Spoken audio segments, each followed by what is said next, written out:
across the UK, on DAB+, on your smart speaker, on your smart TV, and on your side. This is Talk.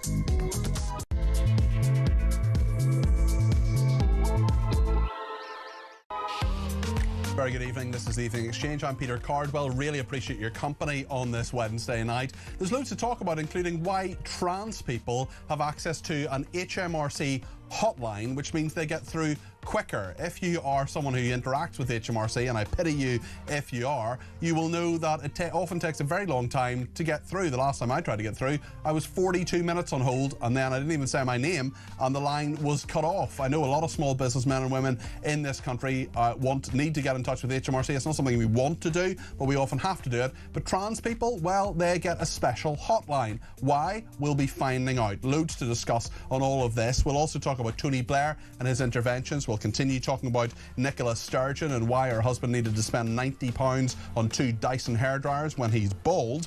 But of course she knew absolutely nothing about it.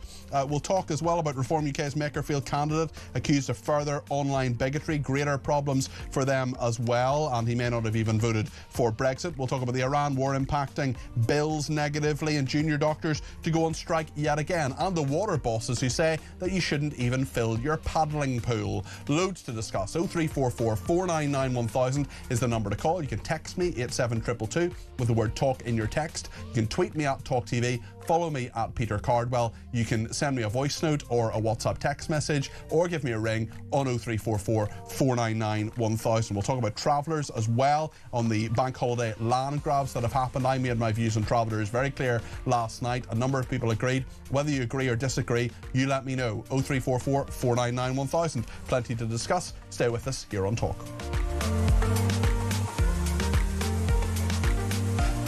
Well, Tony Blair has been making his presence felt, even though it's 2 decades since he became, well, 3 decades nearly since he became Prime Minister, and of course 15, 16 years since he actually was Prime Minister. He has put out a 5,700-word essay on what he thinks Keir Starmer should be doing. He's also been speaking to Times Radio about it. This is what he said this morning. By the end of this decade, if we don't stop this explosion in claims of working age people for incapacity disability benefit, we're going to have almost 5 million people, and the state's got to carry that cost. And if you look at where it's coming from, a large proportion of it is from mental health. And you compare us now with other countries, it's not the same. So you've got to, if you're looking at the situation of the country in a rational way, you've got to come to terms with some of these problems, and you can't just hope that they solve themselves, or that you can carry on with this big cost on welfare at the same time as you're trying to prioritise investment in education, in infrastructure, and of course in defence. Interestingly, Andy Burnham, the candidate for Makerfield for Labour and possibly the next Prime Minister, said that Tony Blair didn't talk about equality once and has fired verbal shots anyway back at him. Blair also criticised net zero and the obsession that Ed Miliband and Keir Starmer have with that. This is what he said. Taxes are too high for working people, and some of the things we're spending money on, I think we've got to change. So I particularly identify the very large sum of money we're spending on net zero, which I just don't think is the right priority for the country now.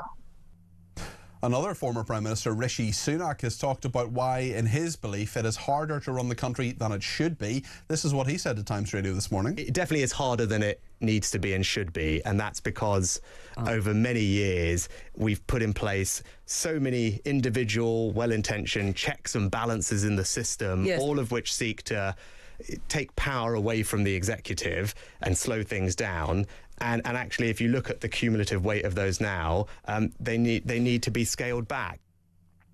And we'll talk about the views of those 2 former Prime Ministers a bit later on in the programme. Tell me your thoughts as well on what they said, 0344 499 1000. But I want to talk now about this HMRC story. Taxpayers who legally change gender have been granted this fast-track helpline reserved for MPs and royals. They've been given lifetime access to this HMRC hotline. The special tax service known as Public Department 1 provides a dedicated phone line for high-profile taxpayers. It typically answers their calls around twice as fast as those made to the tax office's general customer service line. People who legally change their gender with a gender recognition certificate, which is an official document confirming their transition, have their records restricted by the tax service, meaning only a select few officials can access them. So they might be telling people as straightforwardly as they want to, I am a trans man, I am a trans woman, whatever they want to say, however they want to describe themselves. But they're then told to contact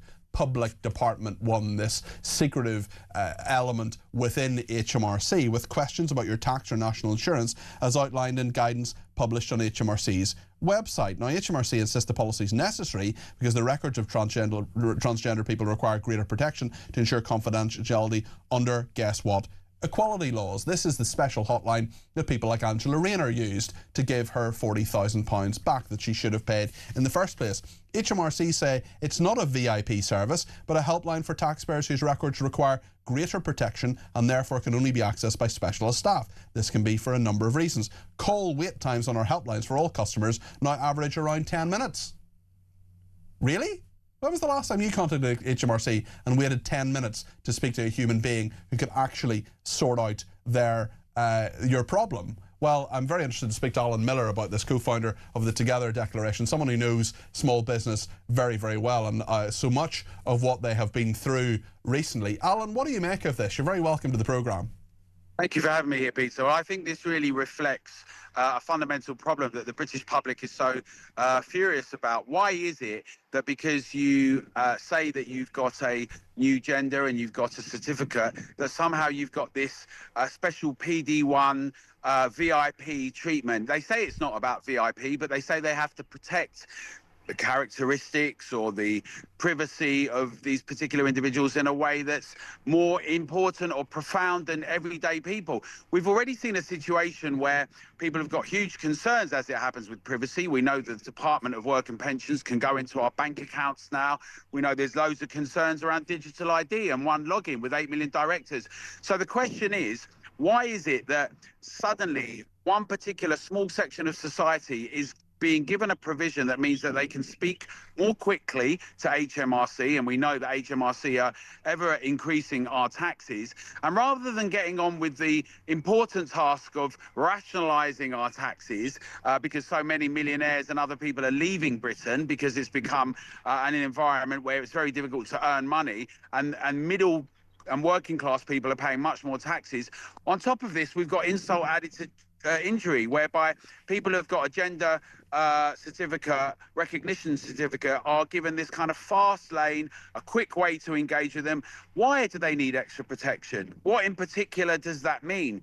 And I think this speaks to the question of the Equalities Act and the Human Rights Act, and the whole question of what is being done with ever increasing rights legislations, but a kind of erosion of what everyday citizens are actually achieving. And I think it's a real problem. There are two major points for me here. One is most trans people, not all trans people, but most trans people are keen for us to know that they have transitioned, that they are they identify by a different gender identity. We're often told, don't get the pronouns wrong, call this person she rather than he. Now, those are things that we've debated many times in this station, many people have an issue with. But a lot of trans people, certainly in my experience, are very keen that people know that they have a different gender identity. And they're saying to people, can you please call me by the pronoun and call me by the female name or the male name that I've decided to name myself by. So that is something that so many trans people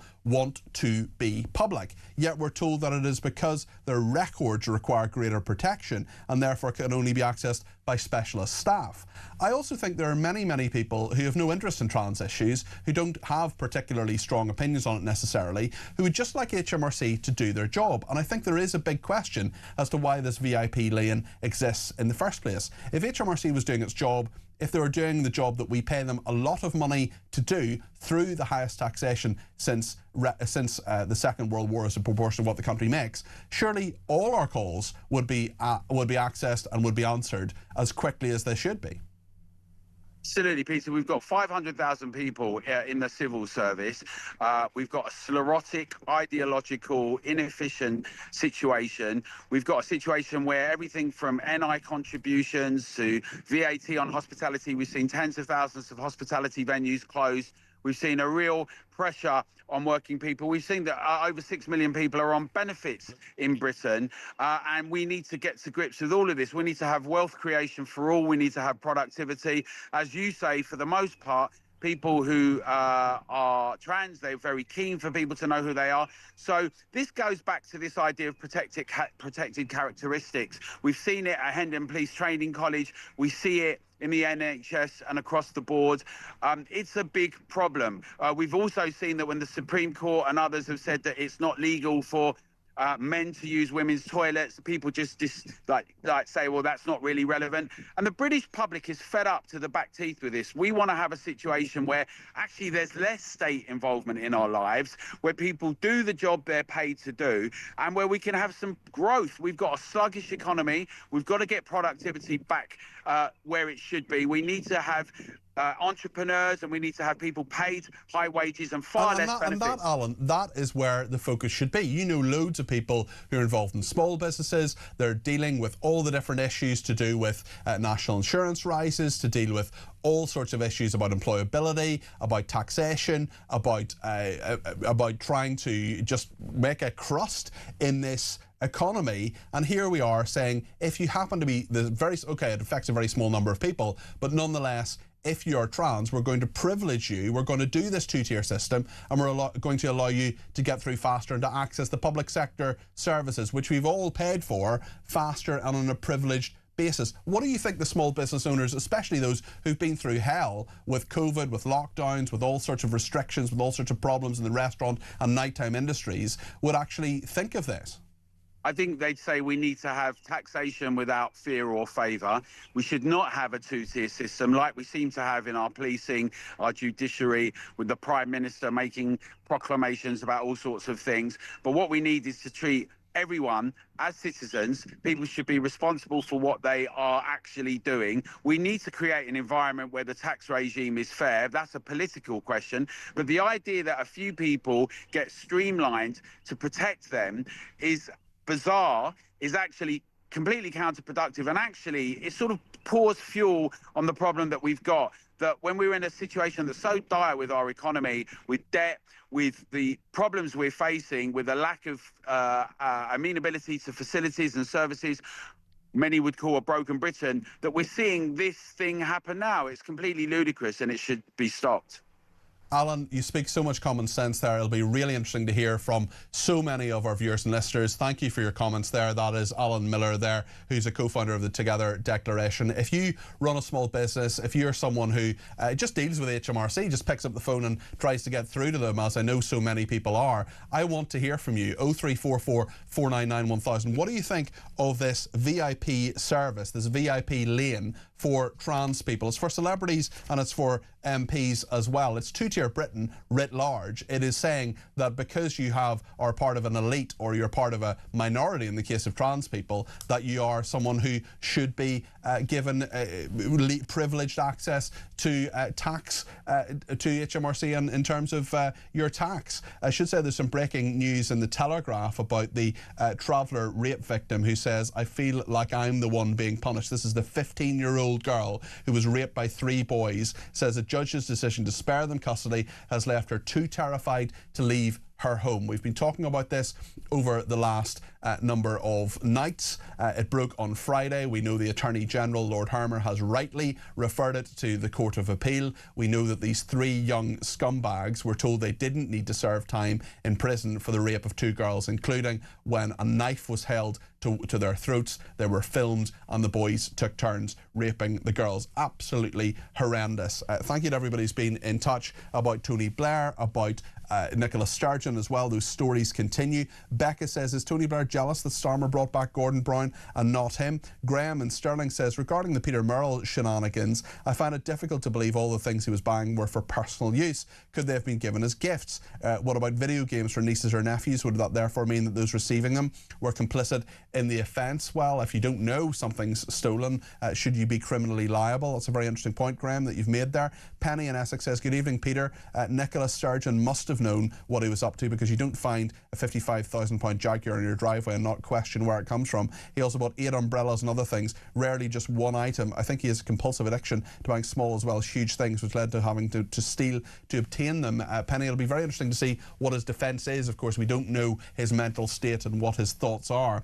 We will get the thoughts of the debate desk in a second. James Hodgkinson, Research Associate at the Adam Smith Institute, and Sean Hickey, who's the Head of Content at Politics Joe. In the last 15 minutes or so, we have been talking about the Makerfield by-election. I'm going to do this twice during the programme to make sure that we are completely compliant with electoral law and read out the 14 candidates who are standing in the Makerfield by-election. We've got to do this. This is electoral law, and we are, of course, complying with it. Jake Austin is standing for the Liberal Democrats, Count Binface for the Count Binface Party, Andy Burnham for the Labour Party, Dan Clark for the Libertarian Party, John Dyer is an independent, Ed Gemmell for the Climate Party, Paul Gould is an independent, Alan Howling Lord Hope, the official Monster Raving Loony Party, Robert Kenyon for Reform UK, Robert Pownall for Protect the Wild, Rebecca Shepherd for Restore Britain, Sarah Wakefield for the Green Party, Peter Ward for Rejoin EU, and Michael Winstanley for the Conservative Party. Stay with us here on Talk. We'll go to the debate desk in just a few minutes.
Child abuse will never go away, and the men in these gangs will do everything in their power to continue to abuse children if they see that the state is not serious about tackling it.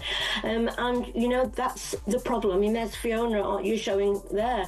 You know, she's fought for 20 years. It shouldn't take 20 years to get a council to say we are going to look at, you know, industrial scale rape of children by men who are old enough to be the granddads.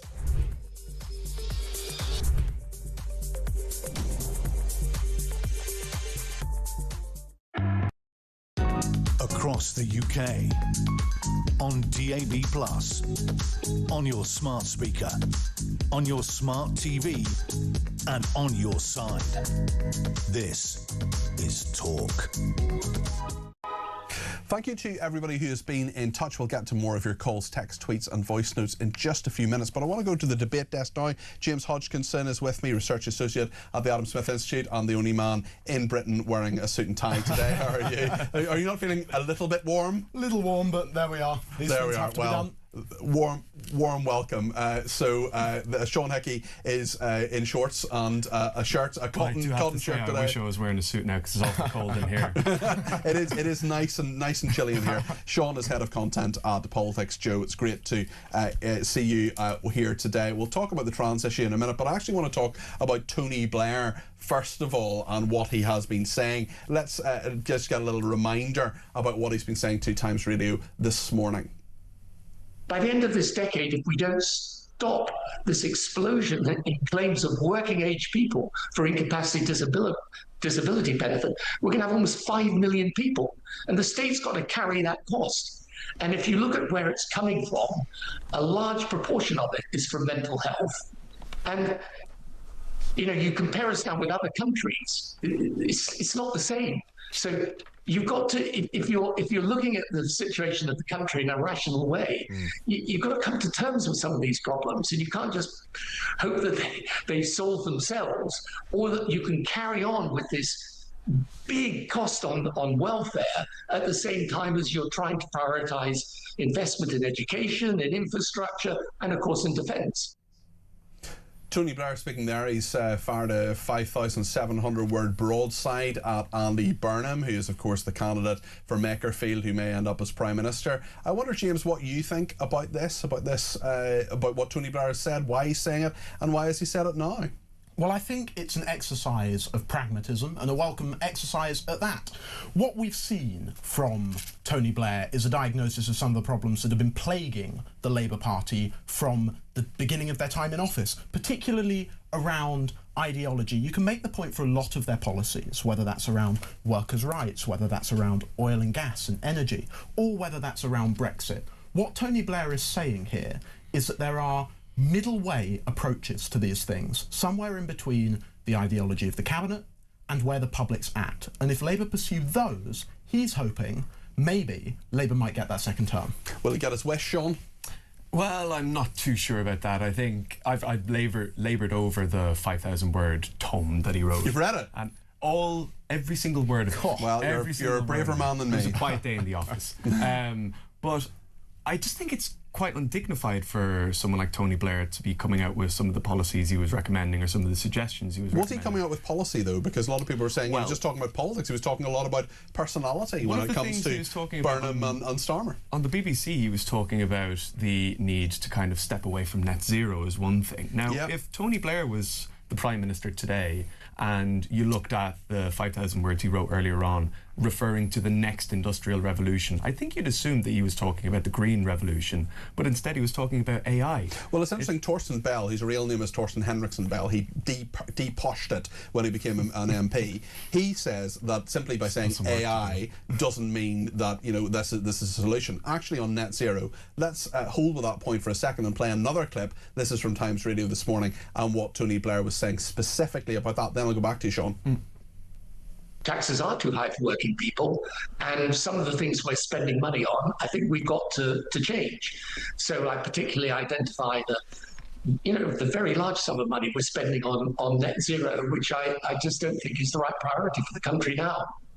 Not the right priority for the country now. What do you think about that, Sean? Well, I mean, there's billions of pounds in a kitty for AI to come in from Silicon Valley to then take more out of the United Kingdom with this idea of growth. But where's the growth going to come from? From a data centre somewhere in the countryside? Do you think Tony Blair is right to say that net zero is something we shouldn't be prioritising, James? Well, there's a fundamental distinction here between something which is an important long-term objective, and I think probably net zero is that, and what we need to do in the short term to secure the best for the British people that we can. And unfortunately, we're in a situation now, and it's not entirely the government's fault, because no one could have seen the war in Iran coming down the track, where energy prices are sky high, and where we need to be looking at every source of energy that we can, and that does include the North Sea.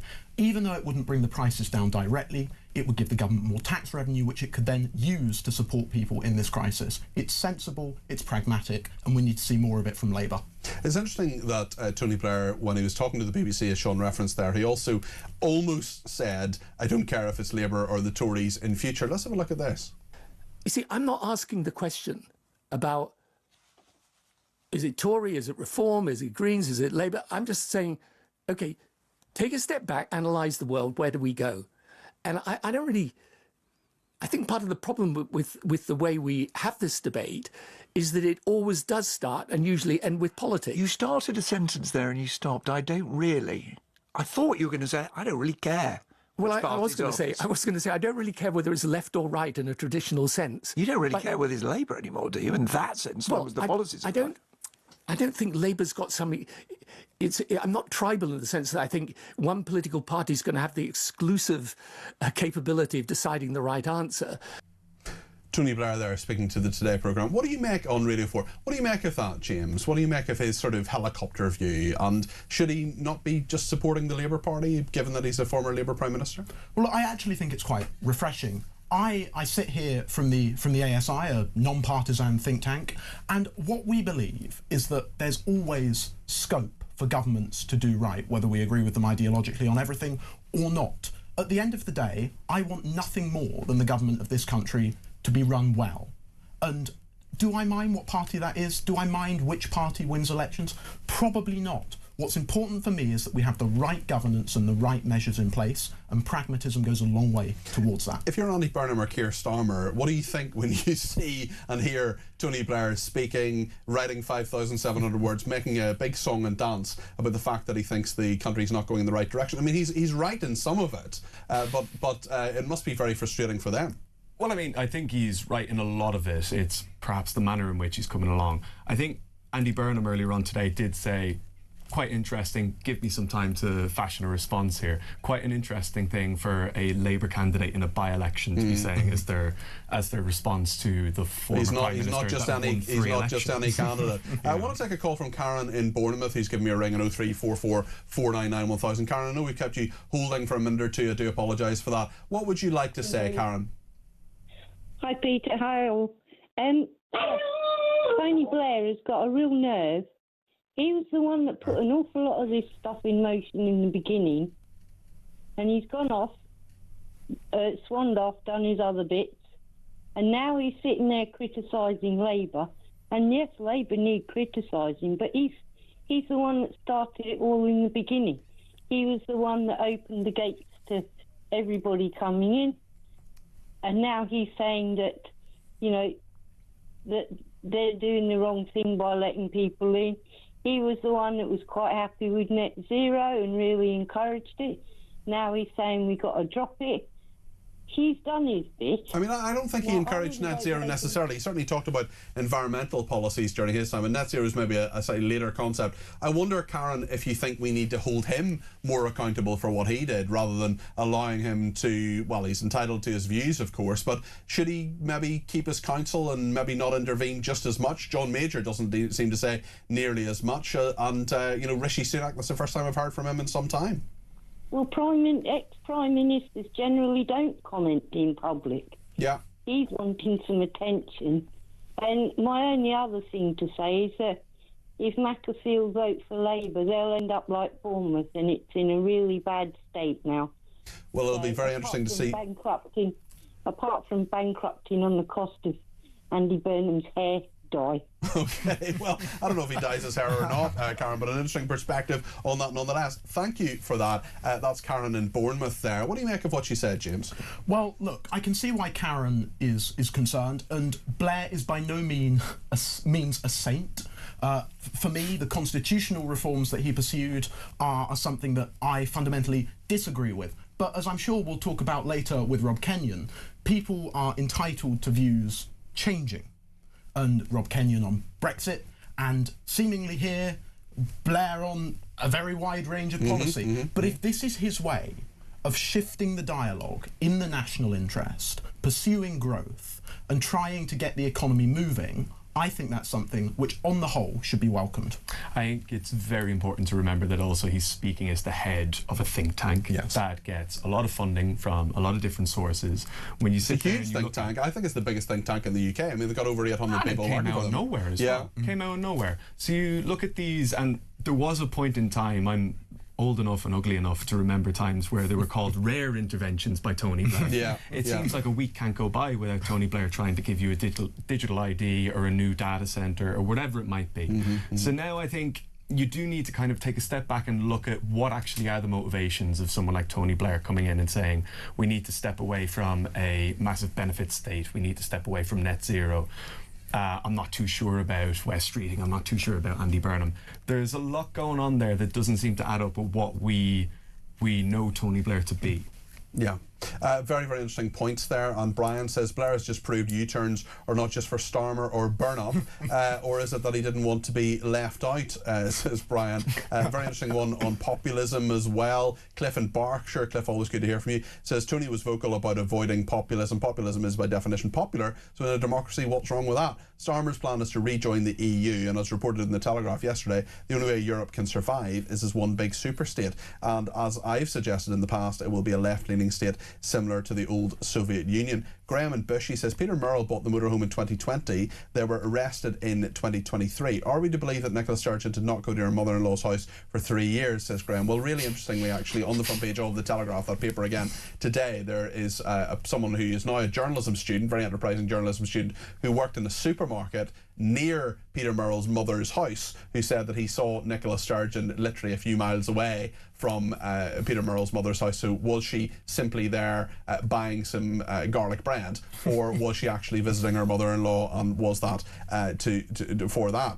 Amanda says, I'm rapidly losing the will to live. Those in authority seem to spend their time polishing their halos by coming up with totally bizarre orders. Quite a lot on this HMRC story as well, which we're going to ask the guys on the debate desk about in a second. Brian says, when HMRC say they're giving a special number, it begs the question, how do they know who is trans and who isn't? And there are so many people who've been in touch about this, taxpayers who legally changed their gender, granted fast-track helplines reserved for MPs and royals. And Nat's been in touch saying, I bet you're wishing you could pass as a woman, Peter. Would you rather be Petra or Petrina, especially as HMRC never did get your name? I mean, that's a very good point. I stayed on hold for 42 minutes only to say, hi, my name is, and was cut off the last time I interacted with HMRC, which in fairness was a little while ago. They now say their waiting times are down to under 10 minutes. Is that your experience with HMRC? I'd love to hear what you think. We'll hear from Sean and James a little bit more about what they think on this story in just a second. Stay with us here on Talk.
Across the UK, on DAB+, on your smart speaker, on your smart TV, and on your side. This is Talk. Yes. Well, thank you to everybody who's been in touch about this HMRC story. Margaret in Birmingham says HMRC obviously has one rule for one, and one rule the rest of us can put up with the other rule. Just another case of two-tier Great Britain. The British people have had enough of all this. Pushed to the back of the queue. Stephanie in Reading says, I'm registering with HMRC as a woman tonight.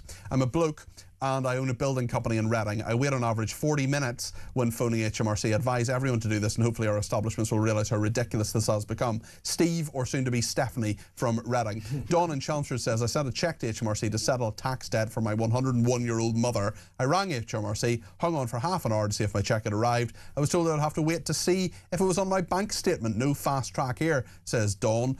Brian says, isn't it ironic, Blair talking about artificial intelligence when the definition of artificial is something that is fake? Kevin Gates says, just having a bit of fun, but tonight's panel...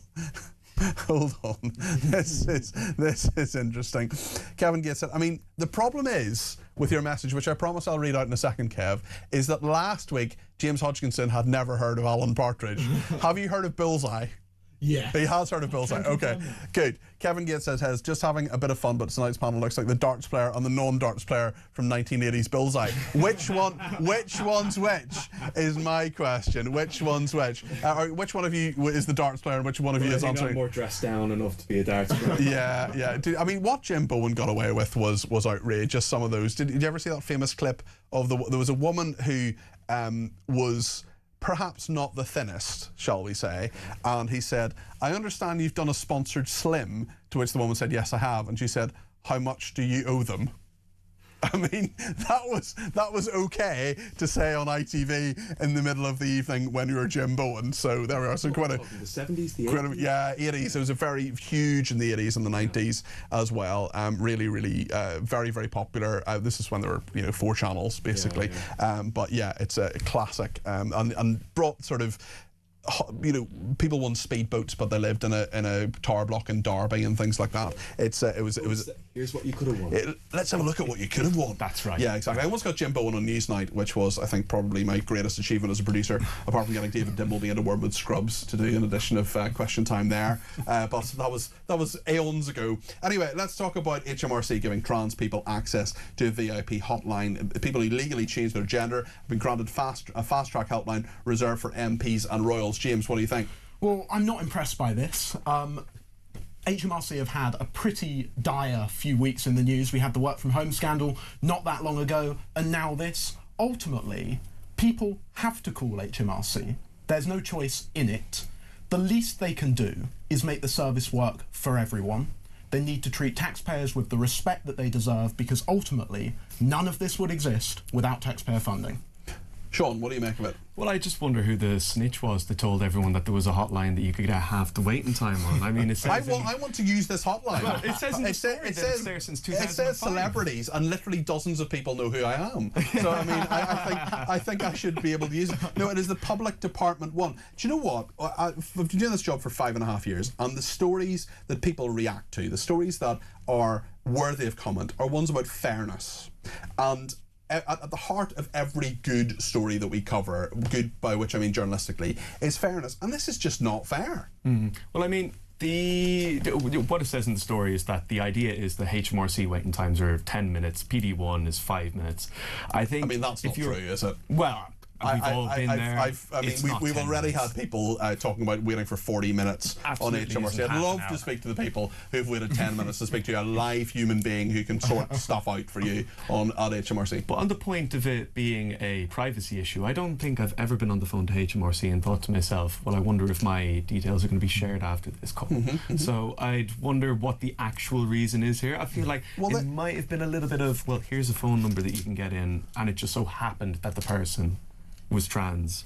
It then becomes. But they say it is trans people in general, because HMRC are saying that it is a dedicated phone line, typically answering their calls twice as fast, but it is specifically because their records are restricted by the tax service. That in itself, I mean, not every trans person, I'm not going to speak for all of them, but most trans people are very happy about their transition. They're very happy to say, call me by the correct pronouns. I am now known as a female name or a male name, having not been known by those names previously. So I wonder how much privacy is really part of this. HMRC said PD1, this line, Public Department 1, is not a VIP service, but a helpline for taxpayers whose records require greater protection and therefore can only be accessed, I should say, by specialist staff. This can be for a number of reasons. Call wait times on our helplines for all customers now average around 10 minutes. I mean, that's baffling to me. James? I think the other point to make here is that every taxpayer's records should be treated with the utmost respect. Yes. And the fact that we have officers at HMRC who can access these more sensitive records and those who can't seems to me ridiculous. Although we're in a situation where we've had a scandal in the last week about the records of the Southport victims and the victims of Valdo Calacane. Just because you work for the health service means that you can get access to all sorts of records, but only specific people should have access to those records. We know that in one of those cases 11 people lost their jobs, in another case they didn't. So there are levels of access, aren't there, Sean? Well, I mean, you should be held accountable if you are sharing someone's private information. Absolutely. Yeah. There isn't a for me it just seems like a bit of a hysteria story, if you will. Like, I mean, I'm wondering how many trans people are actually using this service in the first place. But they're entitled to. They're entitled to, and that is. I mean, it may be a small number of people, but as I say, it's the fairness issue. It's not hysterical to say that this should be a service that everybody can access on an equal basis. I wonder, at some point, are we going to sneak this phone number to everybody, and then the PD1 ends up being the one with double the weight and times. Yeah, the ordinary one. Very good point. Graham says, should other people who have protected characteristics under the Equality Act, such as disabled people, people with cancer, also have access to this VIP line? It's a very interesting point. 0344 499 1000. We're going to talk about the Reform UK candidate, Robert Kenyon, who's under yet further pressure. He's the candidate for Makerfield. Quite a few people have been in touch about that particular topic, and we will talk about what he has said and done. Junior doctors as well, they're set to strike yet again, and the Iran war is to hit household energy bills for the first time. More misery for hard-pressed taxpayers. So much to discuss on the debate desk with James and with Sean. Stay with us here on Talk.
Child abuse will never go away, and the men in these gangs will do everything in their power to continue to abuse children if they see that the state is not serious about tackling it. And you know, that's the problem. I mean, there's Fiona, you're showing there. You know, she's fought for 20 years. It shouldn't take 20 years to get a council to say we are going to look at, you know, industrial scale rape of children by men who are old enough to be the granddads.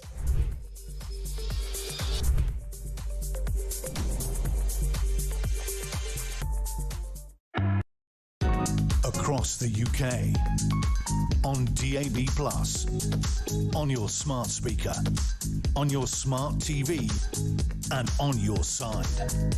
This is Talk. Thanks everybody for sending in their voice notes. You can send them through WhatsApp on 0344 499 1000. First one of the evening exchange from Rob on Tony Blair. Good evening, Peter. Regarding Tony Blair's comments, I'm no fan of Tony Blair at all. I think the rot of this country started with him. However, I have to say he is spot on about what this government is about and what is going on with Keir Starmer. And of course, Burnham, who will be even worse than Starmer, I believe. He's spot on, yeah. Thanks, Rob. I mean, even a stop clock tells the right time twice a day. Marie has been in touch on Robert Kenyon, who is, of course, the Reform UK candidate for Makerfield. This is what Maria thinks. Good evening, Peter. Anna, sorry. About the Reform candidate, I don't care what his bigoted jokes are about. I don't care if he jokes about women. I really don't care. What I care about is the fact this man shows me who he really is. Instead of the empty, suited, Etonian PPE postgrads that I've had to tolerate for the past 20 years that have done nothing for me except bent me over and taken a run up. I look at Keir Starmer. What do I know about him? He wears a suit bought by Lord Ali and he's dead behind the eyes. And he's the son of a toolmaker. That's all I know about him.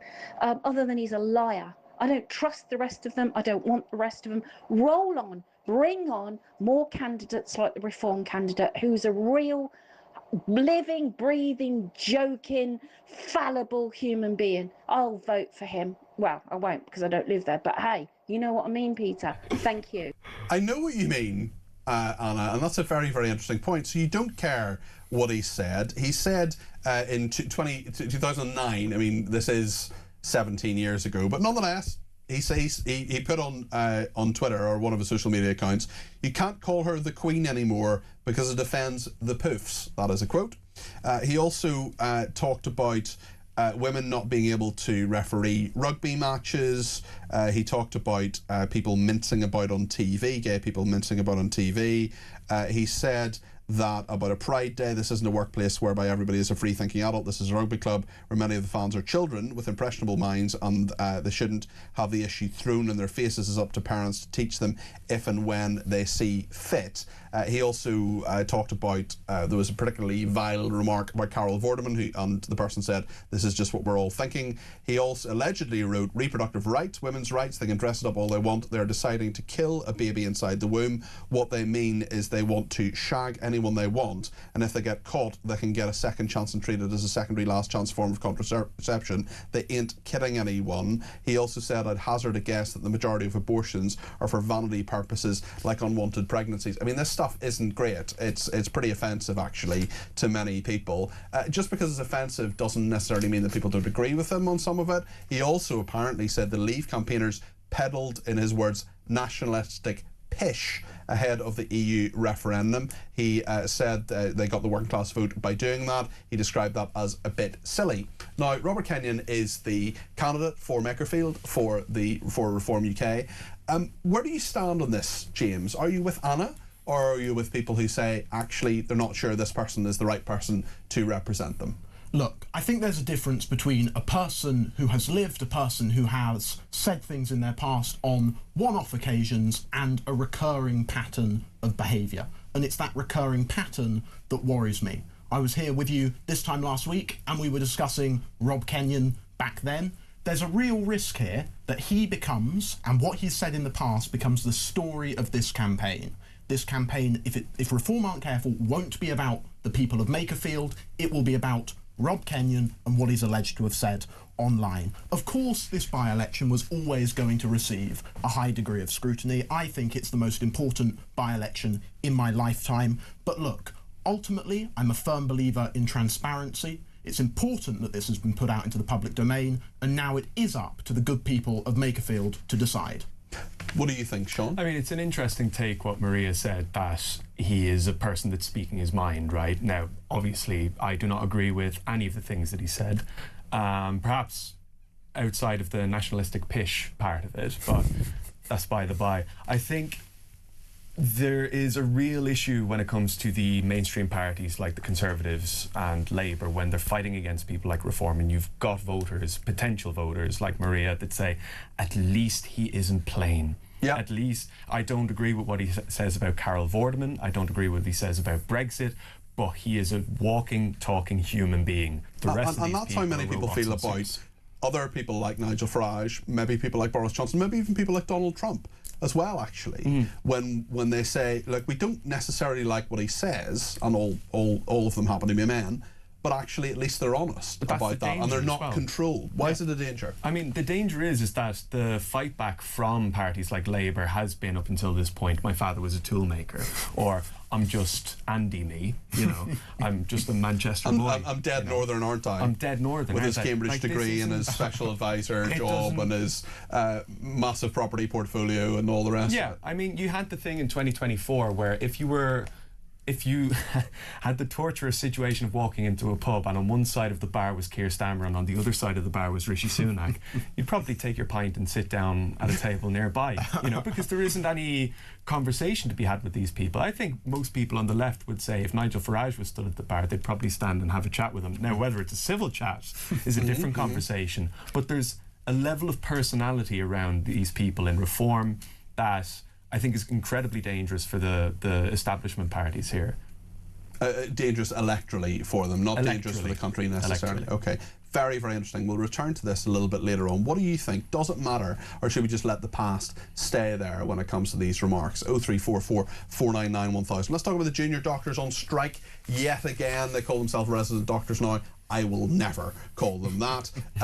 They are to strike yet again. We're going to talk about this with James and with Sean, and also later in the programme as well. I mean, do they get it? Do they understand? I mean, they're going to do a 4-day strike starting in 2.5 weeks' time on June the 15th. They said there would be more strikes in July in the event of no further progress being made. Their committee chairman, Jack Fletcher, has said, "We had hoped that a change in leadership at the Department of Health and Social Care would lead to change in approach." Of course, James Murray took over from Wes Streeting 13 days ago. "Sadly, we have run up against the same intransigence and vagueness we encountered under Mr Streeting. We were prepared to give Mr Murray time to settle into his role before completing the work his predecessor left unfinished, to both make a fair and meaningful pay offer and make concrete commitments to end the jobs bottleneck throttling the careers of our colleagues. He had a genuine opportunity to break the logjam with fresh energy and ambition." What do you make of this, Sean? Well, I mean, I think from the very beginning of these strikes, there's been a question of how the solidarity of the workers that are on strike is aligning itself. I mean, there was an advertisement, I think, 2 or 3 years ago at the beginning of the junior doctor strikes, which was comparing a junior doctor to a barista and saying that the implication is essentially we should not be paid as a barista is paid. Now, that's an argument for a separate day, but certainly in the workers' movement, it's not really the thing that somebody that wants to go on strike for better paying conditions is pointing at somebody else and saying, I deserve more than that. That is a lower status job, therefore we don't need to be paid as much as them. But also, most people in their first jobs aren't paid a huge amount of money. I wasn't paid a huge amount of money in my first job, but I had the potential to earn more than a barista with the kind of track that I was on. And junior doctors are in exactly that position. They're in a completely secure job where they can earn a huge amount of money, far more than most people will earn in their lifetimes. Where do you think the public sympathy is here, James, if anywhere? Well, I think the public are quite frankly fed up with this. The latest polling from YouGov says 55% of people now oppose the strikes and 37% support. That's flipped on its head from where we were at the start of these doctors' strikes. And when you look at the numbers, there's absolutely a reason why that's the case. They've received a 33% pay rise in the last 5 years, the highest pay settlement by far in the public sector. And just to your point as well on potential to earn, they've really, really shot themselves in the foot with this, because training posts were offered to them. They have now been pulled because they have chosen to go on strike again. If they care about their career, if they want to develop as medical practitioners to help the country in the NHS, which is what you hope people who work for the health service want to do, then that is a really poor decision. So many of them go abroad as well. I wonder what you think about that, Sean, because there are so many people who take the training, which costs about £500,000 per doctor, as well as the fact that they get paid a very substantial amount of money, and then don't essentially pay that back into the NHS. Should we have a limit? Should we say, unless there are exceptional circumstances, you've got to work for, say, 10 years within the NHS? Yeah, what do you think? I mean, I wonder how you police something like that, but I mean, there are similar countries that have things for far lesser or far more important jobs for society than doctors. Thinking of Oman off the top of my head. But I think the pull factor of countries like Australia is a massive problem for people like junior doctors or the NHS in general. When you've got a staffing crisis already, and you've got people who have just graduated or have graduated a couple of years ago, still not satisfied with their pay, not being able to reach the dizzy heights of wage that they wish they had. I'm not sure whether you'd be able to police these people efficiently to say, well, you need to do your service for the next 4 years in the NHS, pay it all back, and then we'll have a conversation. Because I mean, a lot of these people are coming out of university with hundreds of thousands of pounds worth of debt. Yeah, but I get that, and that's not good. And you know, I think that the level of debt that's there and the fact that it's very difficult to pay it back is a real issue. But the problem is that if you're, say, £100,000 in debt, well, your courses still cost £500,000. I'm not saying you've got to pay back all of that, but to me it would make sense to say, we as a society and as taxpayers have given you this money for your training. Yes, you're doing a job that we need you to do, but we're paying you pretty well for it. So maybe these junior doctors need to be a bit more grateful. Well, the other thing to consider here is that working in the NHS at any level is considered a job of significant societal esteem. And there are thousands of people every year who apply to university, who want to be medics, who want to graduate with a medical degree, and we still cap the number of people who can do that every year. Yeah. And look, we need to look right across the board at how we can, get the NHS going again, how we can get it moving in a way that works for people. And by that, I mean taxpayers and staff, because a happy workplace, a workplace where everyone feels fulfilled, is what we need to build to. The Iran war, let's talk about that, because household energy bills are to be hit for the first time in this. A 13% rise in July, soaring wholesale cost caused by the war with Iran hitting bills for the first time. Ofgem, which is the regulator, says the war means a household using a typical amount of gas and electricity will pay £221 more a year, with their annual bill being £1,862. This affects millions of homes on variable tariffs in England, Scotland and Wales. Suppliers warning it could go even higher in the colder winter months if there's no end to the conflict. What do you make of this, Sean? I mean, I think this is just one of the first of many issues that we're going to see with Iran. On the earlier conversation we were having about Tony Blair, he says in that 600... I need to milk as much of this. You've read it, so another reference I think is reasonable. Well, what Tony thinks we should have done... Tony, is it? No, your BFF. A friend of yours, Tonty. He reckons we should have got involved in the Iran war far earlier. Okay. To kind of display this show of solidarity with the United States. If it's an ally, we need to be a full-throated ally. Is he the person to be asking for their opinion on Middle East conflicts and conflicts with Iran, Iraq? I mean, is he necessarily the right person to give an opinion on this? Although, I wonder what any of he said today was worth listening to, but that's by the by. No, it's not by the by. Do you not think we should listen to former prime ministers, or are they not entitled to their opinion? It depends on what they're talking about. You look at what Gordon Brown has been talking about recently. He's been a champion of child poverty the last couple of years. And I think that's quite a noble endeavour for a former prime minister. Eradicating child poverty rather than promoting it. Sure, yeah, absolutely. There's not enough of it. Just to clarify that, it is a very interesting point. Brian's been in touch and says, I'm not a conspiracist by any means, but for Blair to slag off Starmer so viciously tells me he wants to give one of his underlings a leg up to become an MP, so he can challenge Starmer to become Prime Minister. Then Blair can pull Burnham's strings from the shadows. Is that what's a fit here, or do you think that's maybe too much, James? Well, look, my view is that the situation has got so desperate now for Labour that anyone in the party who cares to any extent about the party probably feels that it's fair game for them to have a go at trying to push the party back to growth. And I personally think that's where Tony Blair is coming from here. I don't trust what he says on everything, especially not the Middle East, but on the whole, with growth and with energy, he's onto something. Okay. Thank you to Peter in Shrewsbury. He says junior doctors, for that is what they are. They haven't gone into that profession to care. They've clearly gone into it for money. They're a disgrace to this country. Hold your greedy heads in shame. Do you think the public who are going to be treated by you greedy parasites feel that when you assess their condition, they'll be confident? Shame on you, greedy, money-grabbing people, says Peter in Shrewsbury. He's really not happy. Gary says, Peter, don't you get tired of denigrating working-class candidates? It's been normalised by the media to discredit any candidate that's a view or makes comments that may be considered to be offensive. It's this woke rubbish and bad media commentators that's got the country into the mess we're in. Get rid of the Oxford and Cambridge career politicians and give me a white van man any day of the week. Gary, I'm not denigrating someone because they're working class, for goodness sake. I hope you know me better than that.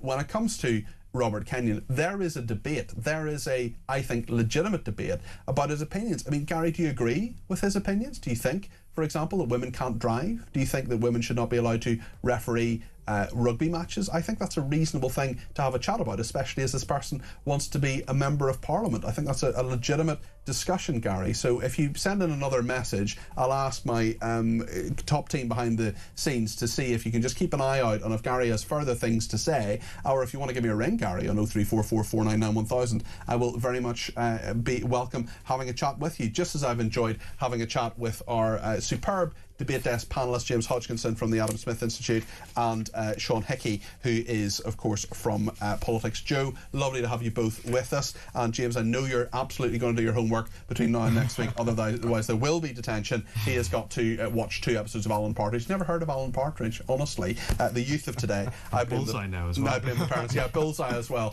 Certainly. Plenty more to talk about. Stay with us here on Talk and get your call in too. 0344 499 1000.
across the UK. On DAB+, on your smart speaker, on your smart TV, and on your side. This is Talk.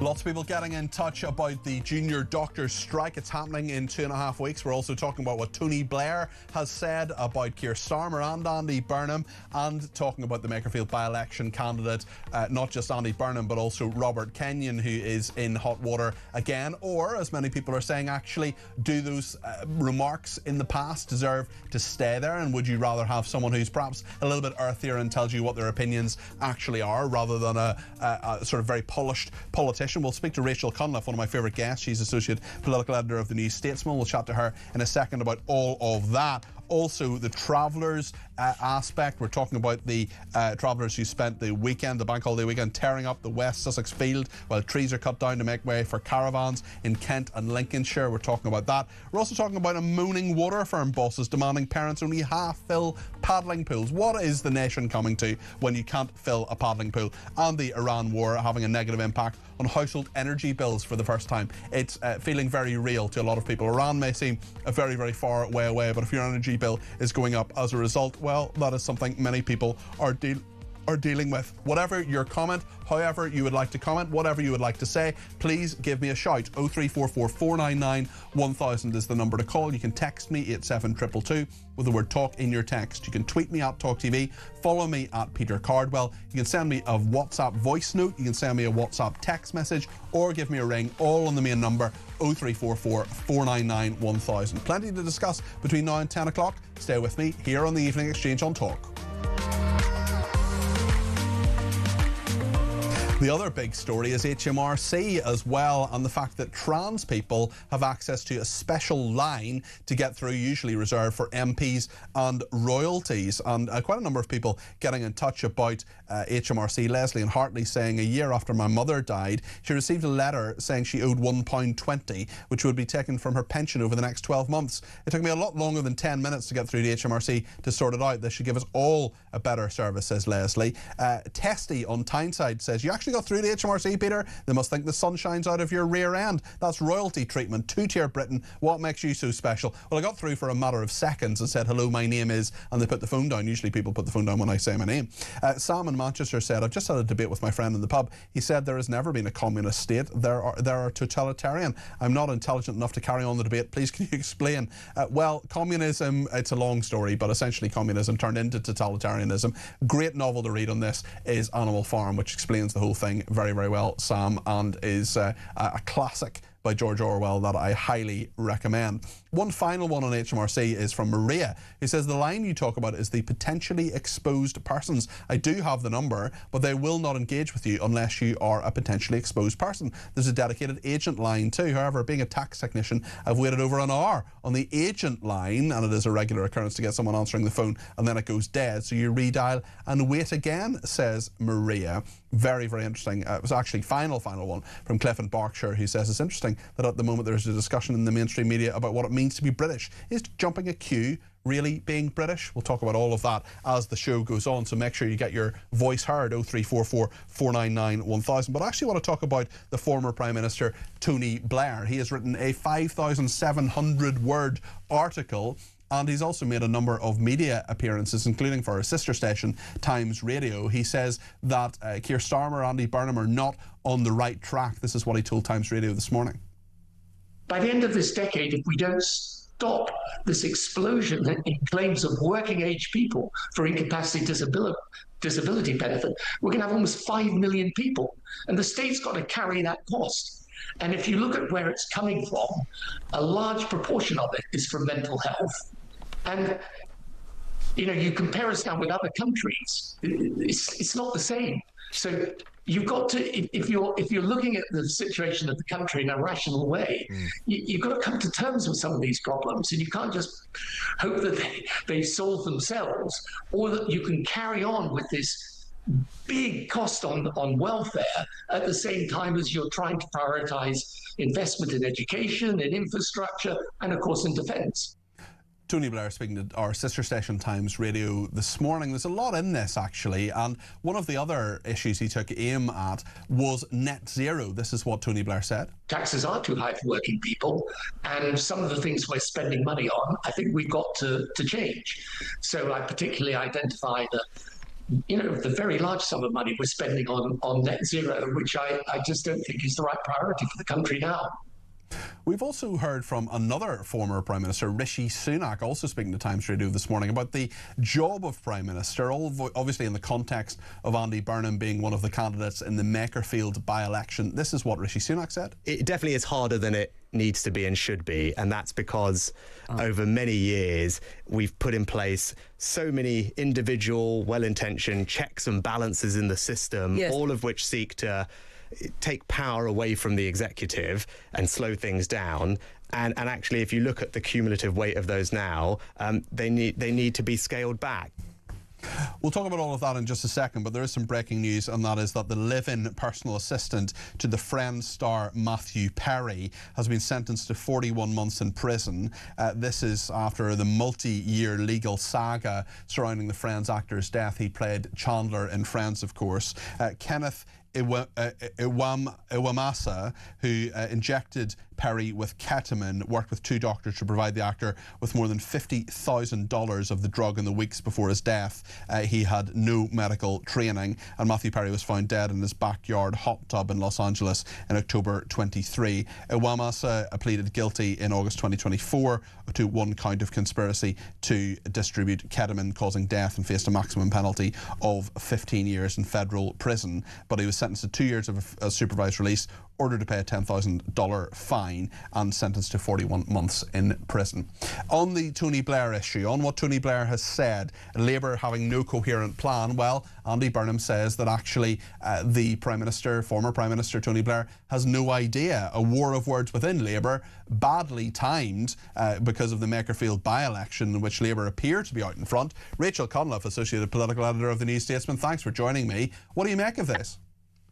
Oh, firstly, are you surviving the heat wave? Just about. Because I feel like the heat wave has affected the brains of the figures in the Labour Party. We've got this infighting breaking out just as you said, they look like they're got the advantage in the by-election. So this essay, 5,700 words. Have you read all of it, Rachel?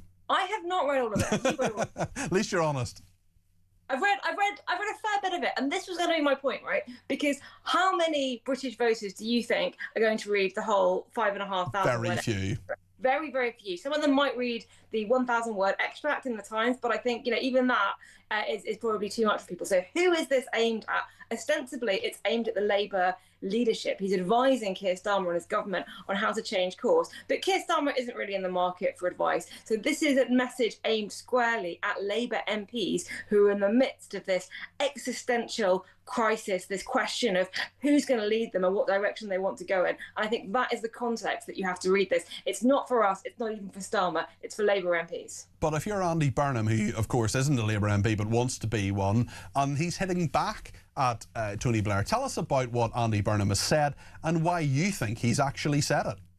Well, he points out, Andy Burnham, that the Blair essay doesn't mention inequality once. I wonder if he did the sort of Control F thing to try and work out, what words had been missed. Yes. But it is a point that other Labour MPs have been making as well, that this does seem like, if you took the name Tony Blair off it, it's a very conservative, a big C conservative agenda. Scrap net zero, taxes should be lower, welfare should be lower, growth should be higher. And that has really put the backs up of a lot of Labour MPs, in particular because they would argue that even though Tony Blair was incredibly successful at winning elections, he was last in power 20 years ago, and a lot of his prescriptions for what he thinks would fix Britain do feel quite sort of 90s, early noughties. And they argue the country has moved on, the world has moved on, and the Blair solutions aren't necessarily what we need in this day and age. But why has Andy Burnham done this? Well, I don't think it actually does Andy Burnham much harm to have a bit of a Barney with Tony Blair at this moment, given that... To not be seen as a sort of heir to Blair, to not be seen as someone who, well, you advised him and you were health secretary in the Brown years and you were a minister in the Blair years, therefore a little bit of distance might be something that would help him? Yeah, certainly. And actually, in that essay, Blair takes aim at both, Andy Burnham, who, as you said, had a career as a special advisor and a junior minister and a minister in those governments, in the Blair government. But he also takes aim at Wes Streeting, who was considered the Blairite, centrist, modernist candidate. So I actually think both of them will be able to use this to their advantage and say, look, we're not the heirs to Blair. He's criticising us. Although, to be fair, he is criticising everyone. Yes, he certainly is criticising everyone. Someone who's being criticised by many people, although quite a number of the people who are in touch with me are happy enough. Pete in West Yorkshire says, great show as always. Regarding the Reform candidate, that's Robert Kenyon, who's standing in Makerfield, surely the comments he made must have been in his late teens or early 20s if they were made around 2009. We have all said something through life. Well, Pete, I absolutely agree with you. I mean, I have said some pretty stupid things in my life, some would argue even in this programme. But Rachel, when you see the nature of these comments and how people are reacting to them, clearly the vetting wasn't as it perhaps should have been, especially when you have people like Carol Vorderman demanding apologies and more of these comments coming out every day. And Robert Kenyon, to my knowledge anyway, has not done a single interview with the national media anyway. He's instead doing what Reform do, and in fairness do very, very well, which is directly communicate through things like Facebook videos and other viral videos too. Well, there hasn't really been an apology, has there? Or it's been a kind of, sorry, but we've all done it. And I actually think that that's very insulting to men, the comments about women and Carol Vorderman, because I don't believe that the majority of men are sexist and would throw away those comments about a celebrity woman. And I think that the message that sends to the voters of Makerfield, that you want a candidate who is straight talking, and straight talking in this context means really sexist and really offensive. I think that's an insult to them. Obviously, they will be making their own minds up about this. But I think the real question, as you say, is one of vetting.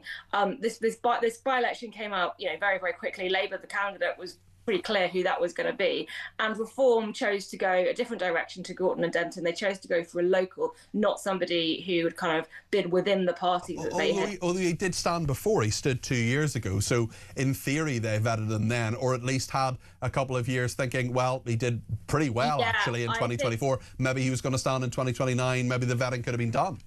Yeah, I totally think the vetting should have been done, but I think, the vetting operation is pretty sketchy now. I think 2 years ago it was pretty much non-existent. And this is a problem they're going to have increasingly. They want to run candidates in all, 600 and whatever seats across the UK, finding those people and going through their backgrounds, their finances, their social media histories. It's a lot of work. It looks like they clearly haven't done that here. The other issue with his comments, though, is the Brexit ones, and I think those are fascinating because it could they be more damaging, do you think, Rachel, when he says that he talks about, and this is a quote, nationalistic pish peddled by Brexiteers? I mean, that in itself is anathema to what Reform UK stands for. Yeah, if I were Andy Burnham's campaign, I would be printing that on all the leaflets, because in a way, some of the other comments are priced in, which is not to say that they're acceptable to Reform supporters at all, but that is the kind of message that Reform has, is that they like sort of straight talking, quote unquote, normal people. The Brexit one, though, that suggests as somebody whose values are very much not aligned with where the party is on its main core issue. It used to be the Brexit Party, or, if his values are aligned on that, he's changed his mind on it and he should be asked about that. So I think that, if we're looking at which is the more damaging story here for him and for Reform, it's the Brexit one. How much pressure do you think Reform UK are actually under in that constituency? Because there has been one poll. It's a small sample. It's hard to know exactly what's happening there. There's another poll I think I saw today, a projection anyway. It seems that Restore Britain are giving Reform UK a bit of a run for their money, and the two of them together may end up, the voting may end up with Andy Burnham coming through the middle and being home in a boat. Well, this is the great irony, that Reform did tremendous damage to the Conservatives by splitting the right-wing vote and enabling Labour to come through the middle in 2024. And now they are seeing a similar tactic, a similar phenomenon with Restore on the right. Nobody expects Restore to win the seat or really win any MPs, except possibly Rupert Lowe if he stands again. But as a vote-splitting device to siphon off votes from the Conservative, from Reform, as Reform did to the Conservatives, yes, it could be really damaging. On the polls, look, polling by-elections is really difficult. The sample sizes are too small. All the pollsters will say, like, it's basically neck and neck at the moment. You've got this kind of, on the one hand, restore the Conservatives and Reform. On the other hand, Labour, the Greens and the Lib Dems. Those two blocks are roughly 50-50, but we don't know how much there'll be a Andy Burnham boost. And one of the things that we've seen in the last couple of weeks is that as he's increasingly under the microscope on individual policy issues in a way that he wasn't when his role was simply Mayor of Greater Manchester, he's coming under a bit more pressure, and that could be affecting the Burnham boost in the same way that the pressure on the Reform candidate is affecting him as well. Rachel, thank you. Always worth listening to your wisdom on that. That's Rachel Cunliffe there, who's Associate Political Editor of the New Statesman. Thanks to everybody who's been sending in voice notes as well, including Ian in Hemel Hempstead on this by-election. This is what he's got to say about Robert Kenyon. Hello, Peter. Ian from Hemel Hempstead. I have to agree with that lady who said that Kenyon's a real person. Yeah, you know, look at this lot we've got in charge at the moment. They were supposed to be the adults in the room. What have they turned out to be? Liars, charlatans, hypocrites. You know, I wouldn't want to have a drink with any of them. You know, these Reform people, they're real, and they've got to be given a chance. End of story, because what we've got at the moment really isn't working. Thank you for your thoughts there. Yeah, it was Anna in Surrey there that you were agreeing with earlier. And that's a really interesting point. I'd love to hear from more people on this. Does it actually matter what people have said in the past? Or is maybe a mistake or a bit of humanity or a bit of, you know, you're just not one of these identikit politicians? Or the point actually, interestingly for me and as well, is have a drink with that person. There are a lot of people I'd like to have a drink with who I wouldn't necessarily vote for, certainly, and there are a lot of, you know, interesting people out there who I'd love to hear their opinions, but I wouldn't necessarily agree with them. Is that part of it as well? Is it that likability factor and the fact that Robert Kenyon is clearly a very real person, too real for some people, too earthy for others, offensive to some as well? Mike in High Wycombe has been in touch on junior doctors. Hi, Peter. It's Michael from High Wycombe. Great evening show as always. Your guest from Ireland and yourself, the issue with junior doctors is actually training posts. If they provided all the training posts, they could provide them with less money. At the moment, my daughter is training to be a doctor, well, is a doctor and is now seeking training positions. She can't get one. She has to work you know, days off, and she's now got a specialist role. I won't name the hospital, but she has a specialist role. But again, it's not a formal training role. So the NHS and the trusts and the Royal Colleges need to sort this out. Okay, thanks, Peter. Bye. Mike, thanks for that, and you've added some much needed context to that. I totally get that. I totally get the bottleneck. I did read out the statement there from the junior doctors as well, and I get that those training posts do need to be sorted out. There's absolutely no doubt about that. I don't disagree with a single word of what you said, Mike. My point is, with the BMA, if they really could focus on that, and if they could talk about those training posts properly and talk about that bottleneck and make that their issue rather than the salary issue, well then I personally would have a lot more sympathy with them, and I think, I hope I speak on behalf of my viewers and listeners who I think would have more sympathy with the junior doctors as well, instead of whining about money when they've actually received a significant pay increase, far bigger increase than many other people would have had, and loads of junior doctors talking about pay equality back to 2008 when many of them weren't doctors as well. So Mike, listen, that is a really good point. You make some excellent points there, and nothing, I did disagree with nothing you said. The problem for me is the pay dispute, which I think they should not be having. I think they need to be much more realistic about that. And if they focused on the point that you've mentioned, and I agree with you on, well then I think progress could really be made on that. And there was something on the table on that which the government have now taken off the table because it's a negotiation. We'll talk a lot more about junior doctors, I'm sure, as the show goes on. We'll take your calls, texts, tweets and voice notes as well. Be sure to get them in. Use the break, pick up the phone, 0344 499 1000.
child abuse will never go away. And the men in these gangs will do everything in their power to continue to abuse children if they see that the state is not serious about tackling it. And, you know, that's the problem. I mean, there's Fiona, you're showing there. You know, she's fought for 20 years. It shouldn't take 20 years to get a council to say, we are going to look at, you know, industrial scale rape of children by men who are old enough to be the granddads.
Across the UK, on DAB+, on your smart speaker, on your smart TV, and on your side.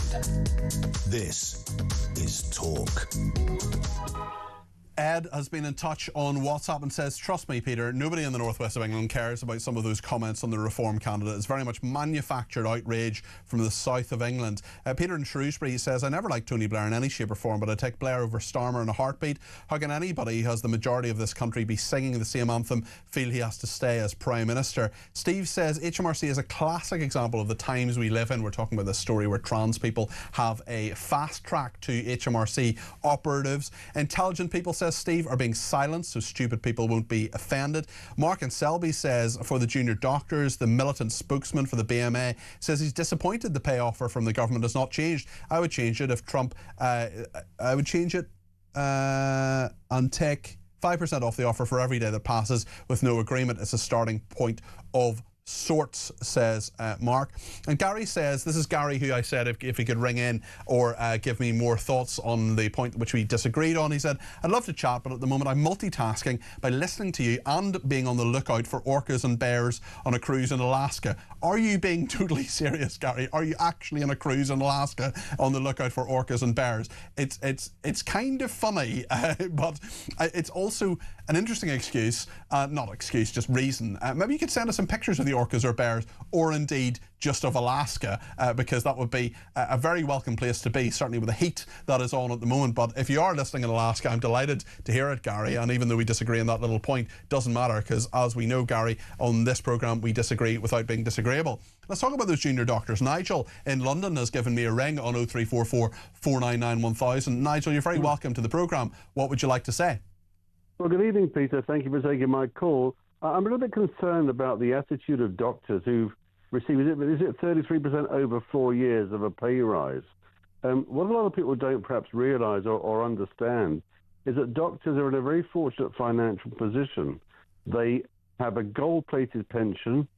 They have the ability to go into private practice once their career progresses and earn an absolute fortune, and good luck to them. And of course, there is no such thing as an NHS practice. All your local doctor's practice may be contracted to the NHS, but they're although I think that's GPs rather than junior doctors itself. But I know exactly what you mean about this, and certainly when they say like we're paid as much as baristas and that's wrong. Well, firstly, people who make coffee for a living do a hard job. They're standing on their feet a lot of the day. They're keeping people hydrated. They're keeping people happy and moving and productive and putting caffeine into them, and they're doing an honest day's job for an honest day's work. So I think being sniffy about people who serve coffee all day is something that I would not like doctors to do, and I think they should stop that. And also, you may be earning £14 an hour, but I mean, I probably earned something like that or less. I earned a lot less than my first job was £4.74 an hour. But you have the opportunity to earn a lot more as time goes on, Nigel, don't you? Absolutely. What I'm going to say is going to sound extremely radical, But I think if I was in charge of the NHS, I would say to doctors, if you're not happy working for the NHS on a paid-for employed basis, why don't we make you self-employed? That means we don't have to give you a pension. We don't have to pay employers national insurance contributions. You can work for us. You can pay your own tax. You can claim your own expenses. And therefore, you can not have to worry about pay rises. I know it sounds extremely radical, but why not do it? I think that's a really interesting idea. Nigel, there are 2 points I'd like to raise with you. One of them comes from Brian, one of them comes from Chris, who've both messaged in on WhatsApp. Brian says, good evening, Peter. Good evening, Brian. The doctor's strike is a direct result of Wes Streeting not attaching conditions when he gave them the first pay rise. Just hold that thought for a second, Nigel. I'll come back to you on that. And Chris in Newbury says, many doctors in the NHS are overseas workers here on visas. Maybe there should be a new law. Withdraw your labour by going on strike and we'll withdraw your work visa. If you don't want to work, then you don't need a work visa, says Chris. What do you think of those 2 thoughts from Chris and Brian?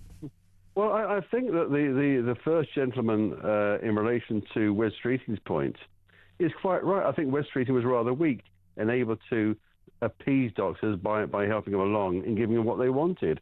In relation to overseas doctors, well, I don't know what the percentage is of overseas doctors who come here, but it's interesting to note that if you come here as a doctor from another country, you can't just suddenly rock up and work as a doctor. You have to pass certain examinations. It's the same if you're a doctor here, you go to the United States, you can't suddenly you can't work as a doctor straight away. You have to go through their sort of training exercise and examination process.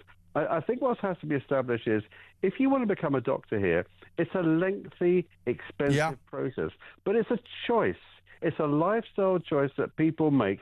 They're not shoehorned and they should be in it for the right reasons, Nigel. Yeah, exactly. You make some really good points there, and thank you for them. That's Nigel in London. The new Health Secretary, James Murray, has only been in the job less than 2 weeks. He has talked about this, and this is what James Murray has been saying about the BMA strike.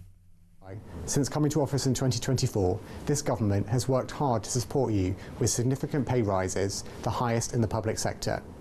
Action to prioritise UK-trained doctors for specialty training posts through a new law that will halve competition for roles. And a new offer designed to improve both your working lives and career opportunities wherever you train and work. This year, the offer on the table includes another average pay rise of 4.9%, increases of more than 7% for the lowest paid, help with Royal College exam costs, reforms to help doctors progress faster through the pay scale, and up to 4,500 additional training posts. That's the Health Secretary, James Murray, talking earlier on this evening. Lots of people getting in touch about politicians as well. Graham says, I personally think establishment lifer politicians are so afraid of regular people getting into politics and potentially doing a good job. The establishment will go to any means to break the trend, but unfortunately for the upper class politicians who have never lived a regular life, they're in for a huge wake-up call. Regular people may not have the correct vocabulary, but we're certainly not stupid, and we're just waking up to the lies and corruption, says Graham in Hartlepool. I think Mark in Lincolnshire may have some views on this. He's given me a ring on 0344 499 1000. Mark, you're very welcome to the programme. What would you like to say? Hi there, Peter. Yeah, I mean, this whole subject is relatively interesting, to be honest, because you've got a lot of things going on here, I reckon. Obviously, you've got a lot of this stuff, obviously, it all relates to Kenyon and Makerfield. Which is what people are really talking about. And it's quite interesting, I think, that you tend to find a difference, don't you? Because obviously this is very much a reform-friendly channel, shall we say. You'll get a lot of callers that are, let's be honest, very much pro-reform, you know. There's absolutely no doubt that I would say probably the majority of our callers are pro-reform. I think that's a fair thing to say, Yeah, absolutely fair thing to say. So what you will tend to find is, on something like this where it's involving one of their candidates, they will say, oh, no, it's ridiculous. You know, they're trying to block the working class. They're trying to blah, blah, and all the rest of it. But if it becomes something that, for example, a Labour MP is doing or has said, then it's a completely different attitude, if you get my point. I do get your point. We shouldn't have double standards, but I think the wider point, Mark, is, does it matter what someone has said, even if it's a horribly distasteful thing, before they entered politics? And one of my panellists earlier on said, if it's a one-off comment or one or two things and they apologise for it or whatever, fair enough. But if there's a pattern, we need to be worried. What do you think, Mark? Well, I think there's some truth in that. I think when comments have been made is significant as well. I also think that, see, the sad reality is, whether people like it or not, when comments come forward, and I truly do believe that in Kenyan's case there is a pattern there. Some of the stuff he's talking about, some of the views he has on British women, some of the views he has on women in general, this whole thing with Vorderman and what have you. But the interesting point, Mark, some kind of a pattern there. Okay. But what I wanted to say, Peter, was that what you also have to bear in mind, and people have to accept, is that when these kind of tweets come out, now Reform should have been well aware of this before he was put as a candidate. That's the reality. Yeah, I agree with that. We're just slightly running out of time, Mark, and I just want to put one point to you before you go, and it is this. You've said on a number of occasions that you're a Restore Britain supporter, and that's the party that you support. There are quite a number of people, I'm not talking about the candidate in Makerfield necessarily, but there are quite a number of people who are part of Restore Britain, who have been candidates for Restore Britain, people who have said they're supportive of Restore Britain, who have said things like this, or perhaps even more extreme. Would you criticise them? Yes, if I come across something that somebody says that is not, it goes a bit beyond the pale, then yeah, of course I would say something, obviously, because I've always maintained that level of objectivity, I think. There's been things within Restore Britain that I've questioned over the last 3-4 months, What have you questioned, Mark? Well, I've seen, because what you will see is, whenever you get a new party, particularly on the right, or if you're seen as more of a, I guess the left will probably get this a lot, but they don't seem to do anything about it on the left, with, stuff like anti-Semitism and what have you. But on the right, what you'll see is, and this was levelled quite a bit, if you remember, right at the beginning of Restore Britain, and I think by and large it's pretty much waned itself out of existence, really, in a lot of, certainly, the online discourse. And that is, you would get the odd thing where somebody would comment on something that's clearly negative, against Restore Britain. And you're talking about these kind of people that come onto a party, they see a right-wing party. Reform had the exact same problem when they came along, as I remember rightly. And what you get is these hangers-on that will come along. They've got pretty, let's just say, extreme views, where they will just respond to somebody. If I was, for example, if I was having a discussion with somebody, and this person was, say, a foreigner, I would say, well, to be honest with you, I don't particularly think foreigners should be telling, native people in any country what they should do politically. They shouldn't be involved within our politics. But some other people, particularly, like I said at the beginning of Restore Britain, would say, oh, go away, you blah, blah, blah. Do you know what I mean? Okay, all right. Mark, I think I get your point, and I thank you for it. I'm sorry, we're just going to have to move on, Mark, but I think you've made your point, and I think I know what you're saying there. Mark in Selby says, I would love to stand for Reform UK as an MP candidate, but what I will not accept is the dreadful trolling of my social media profile, and that of anyone I know, have known, or may have known. What I should be judged on is the person in front of the electorate today, not comments I made years ago or even scrolled on a school book 45 years ago. A wealth of potential talent, I do not include me here, is being missed due to mudslinging politics. What you end up with is dullards like Lamy in politics, bottom of the barrel dwellers for sure. I think that's a really interesting perspective, Mark.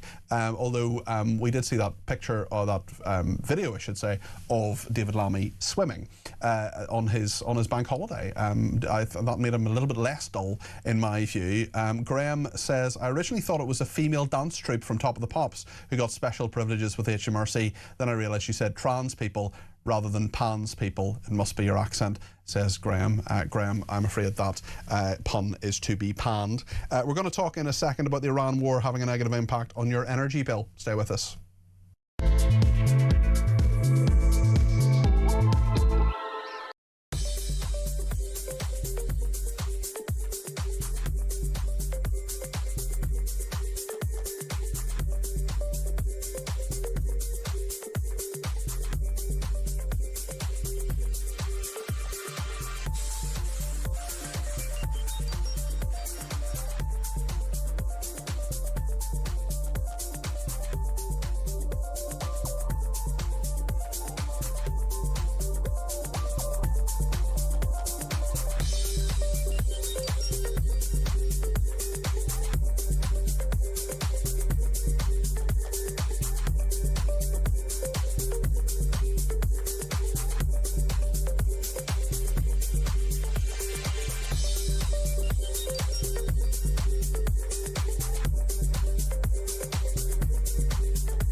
across the UK. On DAB+, on your smart speaker, on your smart TV, and on your side. This is Talk. Lots of messages coming in, including from Elisa in Chelmsford, who says, Peter, have you ever changed your mind? I have. I voted to remain, but soon changed my mind after COVID. Everyone can experience reasons to change their mind. Still waiting to hear if Shabana Mahmood still feels the same way about the so-called Palestine as she did when she was younger. Just saying. Yes, I've changed my mind on a lot of political issues, I must say. I'm getting older as well, and you know who I voted for now is totally different to some of the people I voted for previously. Chris says, your previous caller is a wolf in sheep's clothing. You let him on all the time, and then it's Rupert, part of the campaign team. We all think, well, I happen to know for a fact that Mark in Lincolnshire is not part of the campaign team for Rupert Lowe or in Makerfield. David in Worcestershire says, sorry, Mark from Lincolnshire is just a tribal restore person who tries to say he is objective, but in truth just the opposite. I've heard him too often, says David in Worcestershire. Well, listen, David, if you want to get on the air, or indeed if you're anybody at all watching and listening who wants to get on the air, who wants to give me a call, you're very, very welcome to do so. Plenty of time for calls this evening. In the 9 o'clock hour, we generally have a bit more time. 0344 499 1000 is the number to call, and we will talk about whatever you want to talk about, whether it's Tony Blair, whether it is reform, restore, whatever you want to say, let me know. 0344 499 1000, the health issue. Gary, by the way, thank you for the beautiful photographs you've sent us from your cruise ship as well. They look absolutely stunning. And yeah, I'd be very, very happily in Alaska at any time of my life, I must say, but particularly in this heat wave. I'm not particularly good in the heat, it must be said. And in fact, I'm coming into work in a t-shirt, and then I'm sort of changing into my kind of work garb about 15 minutes before we go on air, because it is just so warm outside. So yes, please do get in touch, whether it's to send me pictures of your cruise in Alaska or to give me a shout about anything else, whatever's on the tip of your tongue. 0344 499 1000. I want to talk about Iran now and the impact on household energy bills. I'm delighted that Adam Bell, who's head of policy at Stonehaven, is with me now. Adam, the Ofgem says the war means a household using a typical amount of gas and energy will pay £221 more a year, with an annual bill of £1,800 plus. Tell us about this. So this is driven by the increase in gas costs that we've seen since the start of the conflict in Iran. Cargoes of liquefied natural gas can't get through the Straits of Hormuz. They can't get here, and that means we've got less supply, which means prices have gone up. We've been able to avoid it because the price cap was set before the war. The price cap has been set to take the war into account now. So from July through August and September, all the bills will go up. And this is a direct result of Iran. Is there anything we can do about this? Is there any mitigation? So, reduce our demand a little. It could ask us to start using energy a little bit less. It's different in the summer because this is... Sorry, they're just having a few problems with the connection there with Adam Bell, who's head of policy at Stonehaven. But we know that energy costs have rocketed since Iran responded to US and Israeli strikes by effectively blocking the Strait of Hormuz shipping route. A fifth of the world's oil and gas usually flows through the waterway, so there's quite a lot of implications for this, and the jump in the bills will equate to a rise of about £18 a month on the average household using both electricity and gas. Households seeing an increase of 24% in their gas bills, 5% in their electricity bills. Standing charges should not be changed, it must be said, but there's plenty in this, certainly, and if you're worried about that, it's worth speaking to the Citizens Advice Bureau or other areas. I always find that Martin Lewis's website, the one that is Money Saving Expert, is superb for this kind of stuff. It's just moneysavingexpert.com. I get their email every week. I think it's actually Wednesday evening. It comes out on it. It gives you all these sorts of tips and tricks as how to save money, and I can honestly say that I never make a financial decision without consulting it. Wendy's been in touch and says James Murray is the weakest, most ineffective man I've ever seen in any job in the private sector. He wouldn't rise above data entry clerk. Melanie in Staffordshire says, in my third job at age 17, I was paid £1.99 an hour, and the boss knew it was my 18th birthday. Yes, I went off to work, but I had my evening shift off because he was inputting staff hours into the computer. The computer told him my hourly rate at that stage would go up 51p to £2.50 an hour. we used to get a pay slip and a wad of notes in an envelope. Then bank transfer came in and it was strange at first having to have a pay slip. I paid national insurance for the age of 17. I was grateful for my pay after a 35-hour week. I felt rich, says Melanie. Well, yeah, my very first job actually was in, I'm showing my age here, was in a video rental shop, but that was a kind of part-time job and I got paid £2 an hour. But then when I went full-time after my A-levels to get some money together to go on my gap year, I got £4.74 an hour. And listen, I knew that wasn't a huge amount then, and I knew that I would earn more as my career went on, and junior doctors absolutely know that. And this sort of fiction that they're paid £14 an hour and always will be is just very, very wrong. I think that they are sort of saying that to such a degree. I want to talk about moaning water firm bosses demanding parents only half fill paddling pools. South East Water under fire after taps running dry during a heat wave as well. We'll talk to the water expert Nick Hyam, who will be with us next. Stay with us here on Talk.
Child abuse will never go away, and the men in these gangs will do everything in their power to continue to abuse children if they see that the state is not serious about tackling it.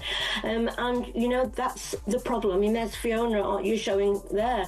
You know, she's fought for 20 years. It shouldn't take 20 years to get a council to say we are going to look at, you know, industrial scale rape of children by men who are old enough to be the granddads.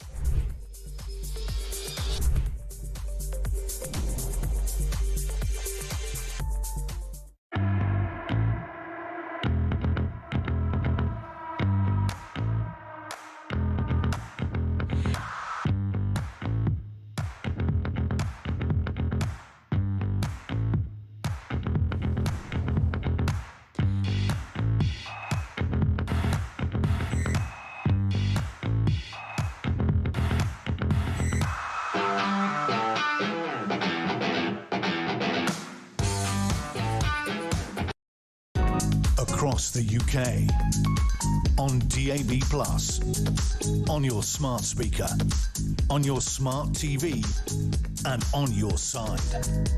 This is Talk. Thanks to everybody who has been in touch, including Debs, who says, I'm a member of Reform, and when I was living in the UK and interested in moving forward with any political ambitions, I was told to delete all social media before putting myself forward for vetting. Reform must have been aware of this. Is it for publicity, negative or not? Interesting one. I'm not sure what the actual... I mean, the thing is that anything you've put on the internet ever can be got at some stage. There are archivists who can find it. But I want to talk now, we'll talk more about that later. And Debs, thanks very much for your message. And if you do want to comment on that story in Makerfield, let me know your thoughts or anything else you want to talk about. 0344 499 1000 is the number to call. Get as many people on the air as possible. But I want to talk about this story on the front of The Sun today. This is paddling fools. It's 35 degrees centigrade and water chiefs moaning about kids' pools being filled up. This is an exclusive story in the front of The Sun. Bosses of wasteful water firms are urging parents to only half fill paddling pools.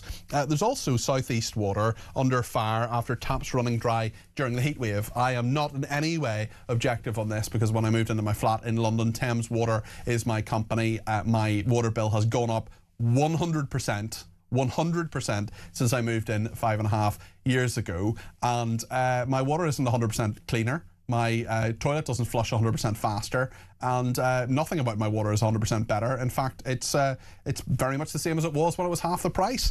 Nick Hyam is with me, who's a London water expert. Nick, good to talk to you again. Tell us about these water companies. They're using this opportunity clearly to tell people to save water, but telling people to only half fill paddling pools, especially when there's so many leaks that they don't deal with nearly as well as they could. What's your view on this? Well, they're doing it for two reasons. One is that they're worried about what will happen later in the year. There may be lots of water in the reservoirs at the moment after a really wet winter, but if we go on with weather like this, we're not going to have much rainfall. We're going to have a lot of very hot days. It's quite possible that we'll get to late summer, early autumn, and we will face a short-term water shortage. That's a real possibility. And so trying to find ways to get people to row back on their use, yes, it sounds silly, but only half-filling paddling pools, they take quite a lot of water. That's water companies just saying, look, bear in mind that in the future we may be short of water this year. But then there's a longer-term thing, which is that the whole country is short of water. We use too much water. The southeast and East Anglia in particular are in a really, really bad way. We've failed to build reservoirs, so we don't store enough water. We've failed to invest enough in fixing all those leaks in the water mains. And yes, there is a serious problem. And water companies actually, for a good many years now, have welcomed hosepipe bans and very hot spells, because it's an opportunity to remind people of that underlying water shortage and try and persuade us all to go easy on the amount we use. I understand what they're saying. They may well be right in saying so, but do they have the moral authority to do so? Are people going to listen to these very well-paid water bosses who are not fixing you're not building the reservoirs, and it's partially down to them in order to do so. It's down to them, of course, to fix the leaks, and they're not doing so. Are they blaming the public for problems they themselves have actually failed to deal with? Yes, up to a point they are. I mean, the problem for the water industry is that for at least the last 25 years, it has had nowhere near enough money invested in it to bring our water infrastructure and indeed our sewage treatment plants and all the rest of it up to an acceptable standard. And the reason why that money has not been invested is principally because it was taken out in dividends, in profits, by shareholders, not actually the current bosses of the water companies. It's unfair to blame the current managements, and it's particularly unfair, incidentally, to blame the staff of water companies. I mean, there are stories around of people getting really angry with people, with chaps digging the road up for a water company. It's not their fault. I mean, they're not the bad guys here. The bad guys are outside investors, many of them from overseas, who have treated Britain's water companies as a kind of cash cow. And instead of spending lots and lots of money on upgrading everything and improving it and building new reservoirs, they took lots and lots of money out in dividends. And what's really scandalous is that the government-appointed regulators who were supposed to prevent that kind of thing didn't. They stood idly by, and the water companies and their shareholders ran rings around them. It's interesting with South East Water themselves. They're facing a £22 million fine for previous failures of supply. Their chairman and chief executive recently resigned as well. Is there finally accountability here? And what do you think of the notion that, I mean, I'm a massive socialist when it comes to water. I think we should renationalise the whole thing. Is that practical? Is that reasonable? Will it ever happen? Well, that's two questions. It's actually four. It's actually four, Nick. All right, okay. First question, South East Water. They have form here, and yes, they have been faced with a £22 million fine from Ofwat, the regulator, for failing to keep the taps running on numerous occasions over the past 2 or 3 years. Part of the problem with these big fines is they're a big stick with which to beat the water companies. Yes, excellent. That's 22 million quid that the water company won't have to spend on improving the sewage treatment works and improving the water supply. So the fines are a really, really two-edged sword. A lot of people say the answer to this, given in particular the history here, which was that private shareholders took a lot of money out of the industry, the answer is to take it into public ownership, renationalise water. I worry about that for a number of reasons, but the biggest one is that if you put water back into public ownership, then it's the government that's going to be responsible for making these huge financial investments and improving the system. The government's going to have to borrow the money. The government hasn't got any money. The government borrowed far too much already. The danger is that water just joins an endless queue of things that the public sector needs to spend money on and really loses out.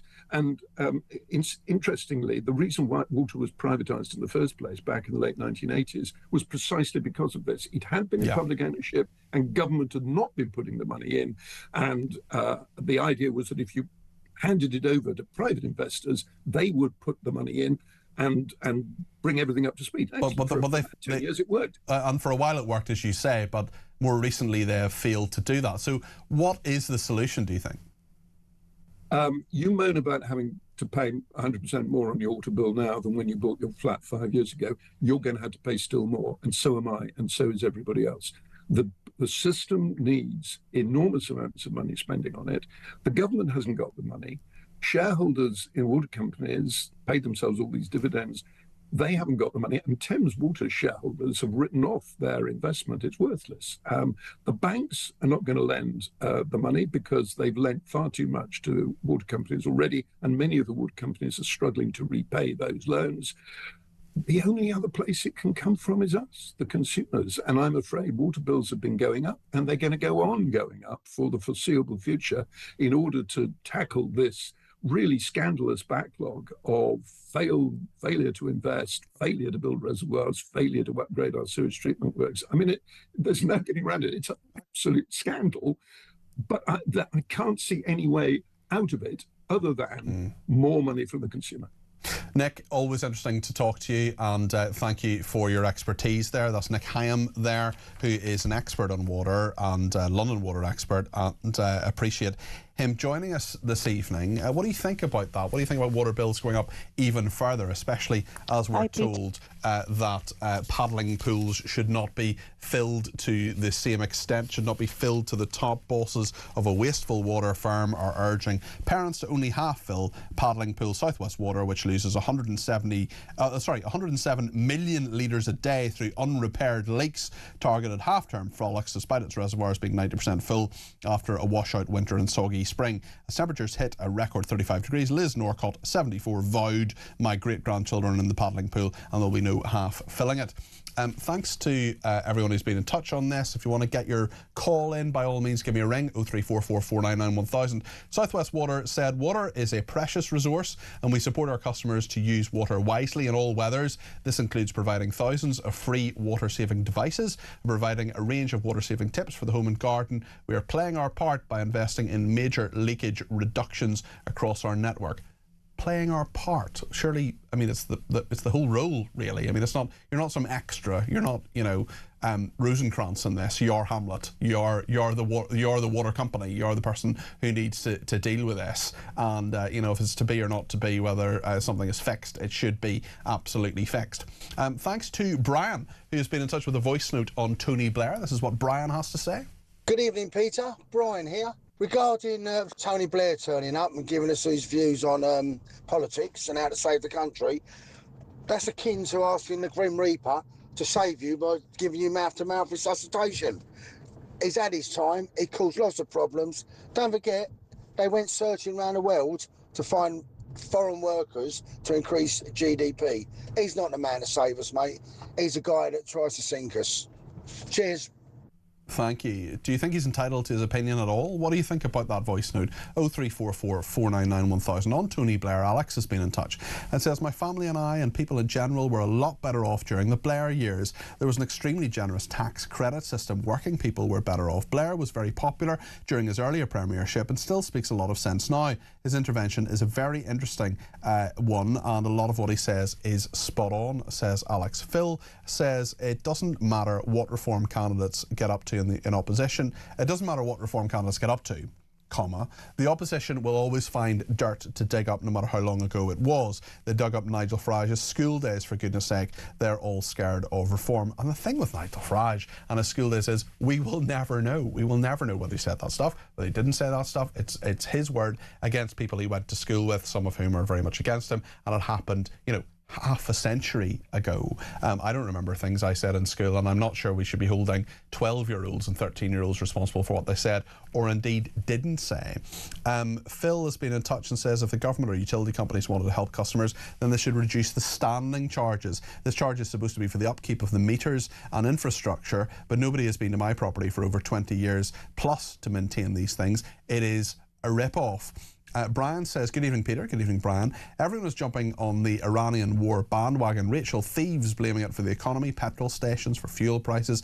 I wonder how long it will take for prices to come down when Trump gets a deal done, and what Rachel Thieves' excuse will be when the economy does not become more favourable to people. Very interesting one from Brian there, and thank you for it. We're going to speak to James Lyons in a minute or two. He is the former number 10 Director of Communications under Keir Starmer. I wonder what he makes of all of this Andy Burnham stuff, particularly what Tony Blair has been saying in his 5,700 word essay as well, and those interventions, those kind of interviews that he has done with the BBC and with our sister station Times Radio. We'll look into all of that in the next hour as well, and I'd love to hear from you and what you think of all of it. 0344 499 1000. Jason's been in touch and says West Reading, Lammy, Thornbury, Polanski, the majority of the front bench have all peddled ridiculous nonsense and lies about reform and the right over the last few years. As a rational man, I'm really offended by their behaviour. It's time to call them out for their hypocrisy and faux outrage with a rival candidate. So we will continue to talk about the Makerfield by-election, who's standing there, and the controversies around them. But most of all, I want to hear from you. 0344 499 1000. Stay with us here on Talk.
Across the UK, on DAB+, on your smart speaker, on your smart TV, and on your side.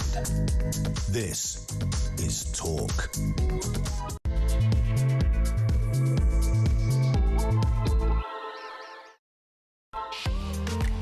Well, a very good evening. Thanks for your company here in the Evening Exchange. I'm Peter Cardwell here with you right through until 10 o'clock. Let me know what you think about the big stories of the day by giving me a ring on 0344 499 1000. Tony Blair has fired a 5,700 word broadside about the direction of Labour under Keir Starmer. He's criticised West Reading, he's criticised Andy Burnham. This is in the wake of the Makerfield by-election, which is about 3 weeks away. We'll talk about that. We'll also talk about water and the fact that we're being told not not to fill paddling pools, and the fact that trans people have a special hotline to get through to HMRC. I'd love to hear what some small business owners think about that one. The Telegraph also reporting this evening that Mandelson was telling the Cabinet how to do their jobs. The disgraced peer often messaging senior Labour ministers with tips and ideas of how to do their job. We'll talk to the former Number 10 Communications Director under Keir Starmer, James Lyons, in just a second. We'll also be talking about the weather. It's very hot. I don't know if you've noticed that. And we will also be talking about travellers waging a bank holiday land grab, diggers and bulldozers spending the weekend tearing up the West Sussex countryside, trees cut down to make way for caravans in Kent and Lincolnshire. We had quite a lot of people getting in touch about travellers last night. Whatever your view is on whatever you want to talk about, let me know your thoughts. 0344 499 1000 is the number to call. You can text me 87222 with the word talk in your text. You can tweet me at talkTV, follow me at Peter Cardwell, send me a WhatsApp voice note, send me a WhatsApp text message, or give me a ring, all on the main number 0344 499 1000. Stay with us here on Talk.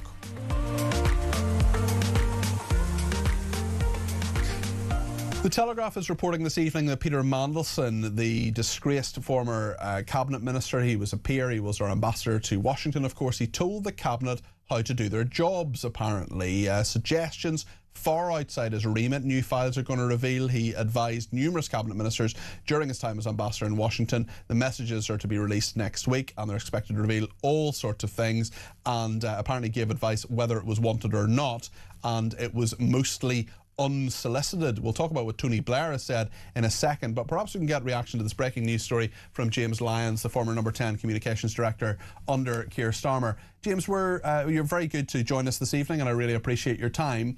Were you aware of this happening? I think it's something I've become aware of sort of subsequently since this whole thing blew up. I mean, I don't think it's any surprise that Peter Mandelson probably felt he could do all of the Cabinet's job a lot better than they could, including the Prime Minister's. And we'll get to see some of that advice, as you say, next week. But Peter, if you don't mind, I did just catch your remarks about Nigel Farage. And I know that you are a very fair man, but it's not about what he said when he was 12 or 13. He's alleged to have said these things when he was far, far older. And actually, I know very well someone who's at school with him, and I certainly know who I believe. And that's absolutely your prerogative in order to do so. In regard to Nigel Farage, I mean, you believe the person who was at school with him, and in fairness, a number of dozens of people have made those allegations. The Guardian has been reporting that. They've never been denied, as I understand. Well, he has denied them at times. He said different things at different times. He said I didn't say it, or he said it was half a century ago. We don't know exactly what he said when, but certainly there are dozens of people, including your friend, who said that. What should we do with that information? Because whether you believe your friend or not, whether I believe your friend or not, and those many other people who've said that, or Nigel Farage, the fact is that he is a leading politician right now. What should happen as a result of that, do you think, James? Well, actually, I think, Peter, whatever you think of what was said back in the day, I think what people should really look at is the way that Nigel Farage has responded to the allegations, giving contradictory or different accounts of what went on. And I think, some people will be inclined to be more forgiving about this if he had simply said it was, youthful indiscretion, and I'm very, very embarrassed about it, and I wish I'd never said it. We haven't got an apology from the Makerfield by-election candidate Robert Kenyon for comments he has made about Carol Vorderman, about things he said about abortion, about the things he said about women not being able to drive or referee rugby matches. What should he do in this matter? He is a candidate. His name is going to be in the ballot paper. Those nominations have now closed. What should he do? What should Reform have done? If you were a political advisor advising him what to do, what would your advice be? Well, Peter, as the old saying goes, I wouldn't have started from here. I mean, this is the reason why you have to have very, very good candidate vetting. Now, that can always go awry, but it seems to go awry more often than other parties with reform. And I think when this sort of thing comes up, if you can, withdraw a candidate from the races, the Greens have had to do, you absolutely should. And failing that, then you should probably just make them apologise. Labour have clearly had their own problems with so many different aspects of sleaze. They've had Angela Rayner, for example, paying back her £40,000. She said she was cleared by HMRC. I mean, they cleared her in the sense of saying, pay back the money and then we'll put an end to the matter. We know that the Mandelson affair will continue and will be a stain on Keir Starmer's record. I wonder, if you were still working for Keir Starmer, how you would advise him to deal with the Peter Mandelson aspect, which seems to be certainly something that he will be remembered for as Prime Minister. Well, I think you've seen the Prime Minister try to draw a line under this more than once by apologising. He hasn't succeeded, though, has he, Jeffrey James? Epstein's victims. No, he hasn't. And this is one of those issues that comes along. And Peter, you'll have seen it from the inside as well, and as a journalist, as have I. And the problem is, it's just a story that just will not go away. And we're going to see, the latest tranche next week. And, whatever's in there, and there could be some really embarrassing stuff. If you think back to what the COVID documents threw up, there were some particularly fruity lines from Dominic Cummings about the cabinet, if you remember. Yeah. There could be all sorts of embarrassing revelations in there for lots of people other than just Keir Starmer. The problem is, it will remind the public and remind his colleagues in Parliament of the mistake that was made in appointing him. Certainly. Let's talk about about a former Prime Minister, this time Tony Blair. He has made a number of comments. He's written this 5,700-word essay. He's also given interviews to the BBC and Times Radio. I just want to go to a clip of our sister station, Times Radio, and what he said this morning. This is the former Prime Minister, Tony Blair. By the end of this decade, if we don't stop this explosion in claims of working-age people for incapacity disability benefit, we're going to have almost 5 million people. And the state's got to carry that cost. And if you look at where it's coming from, a large proportion of it is from mental health. And, you compare us now with other countries, it's not the same. So you've got to, if you're looking at the situation of the country in a rational way, you've got to come to terms with some of these problems, and you can't just hope that they solve themselves, or that you can carry on with this big cost on welfare at the same time as you're trying to prioritise investment in education, in infrastructure, and of course in defence. Tony Blair also talked about net zero, his view that Keir Starmer and Ed Miliband's priority shouldn't be the priority for this country. Let's see what he said about that. Taxes are too high for working people, and some of the things we're spending money on, I think we've got to change. So I particularly identify the very large sum of money we're spending on net zero, which I just don't think is the right priority for the country now. Tony Blair speaking to our colleagues over at Times Radio earlier. James, do you raise your eyes up to the heavens and say Tony Blair should maybe make his rare interventions a bit rarer, or is this a perfectly reasonable thing to say about the direction of the country? But also the Prime Minister and Andy Burnham, he's talked about West Streeting as well. What do you make of all of this?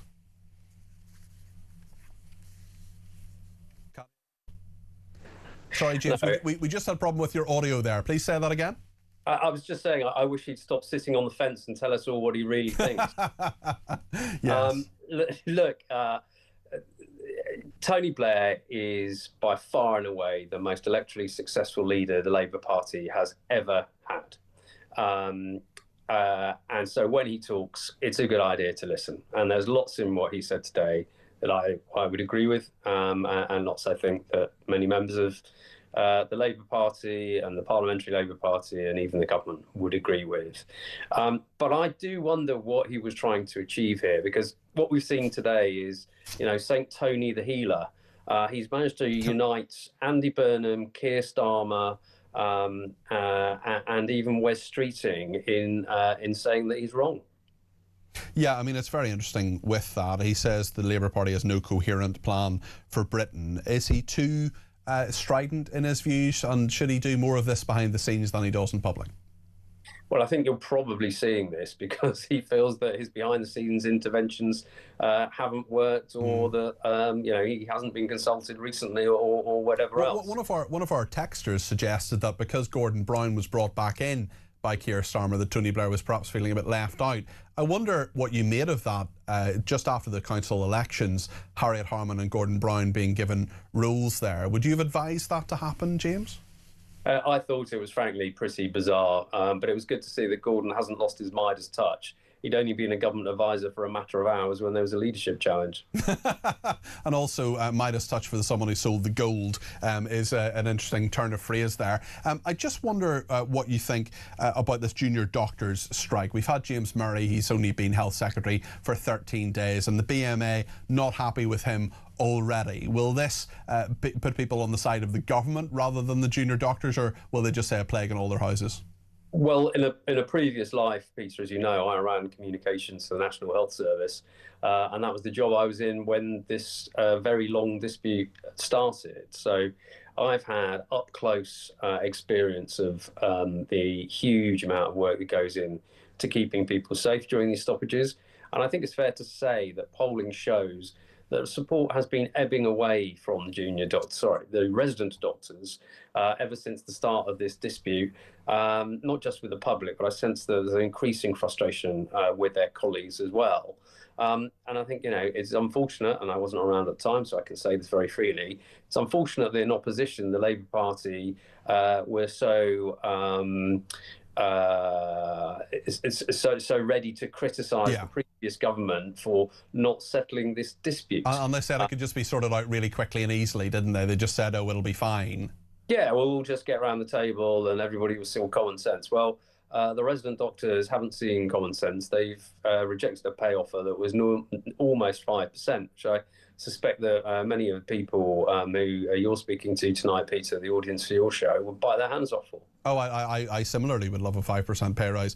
Let's talk about another... You're worth every penny. Oh, you. Another former Prime Minister is, of course, Rishi Sunak. He also spoke to Times Radio this morning, talking about the role of Prime Minister and how difficult it is to do. And I'd love your perspective on this, James. Let's hear what Rishi Sunak said. It definitely is harder than it needs to be and should be, and that's because over many years we've put in place so many individual well-intentioned checks and balances in the system, all of which seek to take power away from the executive and slow things down.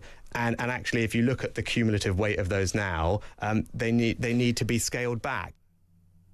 What do you think about prime ministerial power in this country? Because what often frustrates me, James, is you hear Keir Starmer appears to, I'm not just getting at him. I don't mean to be kind of personal against the Prime Minister, but he does what a lot of senior politicians do. And I've seen this in the Conservative Party, I've seen this in Reform, I've seen this in others. But the Prime Minister is the most powerful, or should be the most powerful person in the country. He diagnoses problems. He says this is a problem and something should be done about it. But he's the person who can do things about it. I wonder if there's too much of a sort of evaluation rather than a kind of pragmatic, let's get this done approach. Well, as you say, I don't think that has been confined to Keir Starmer. And Agreed, it is something about the way that the system operates. But yeah, I mean, I definitely recognise what you're saying in terms of, it seems that.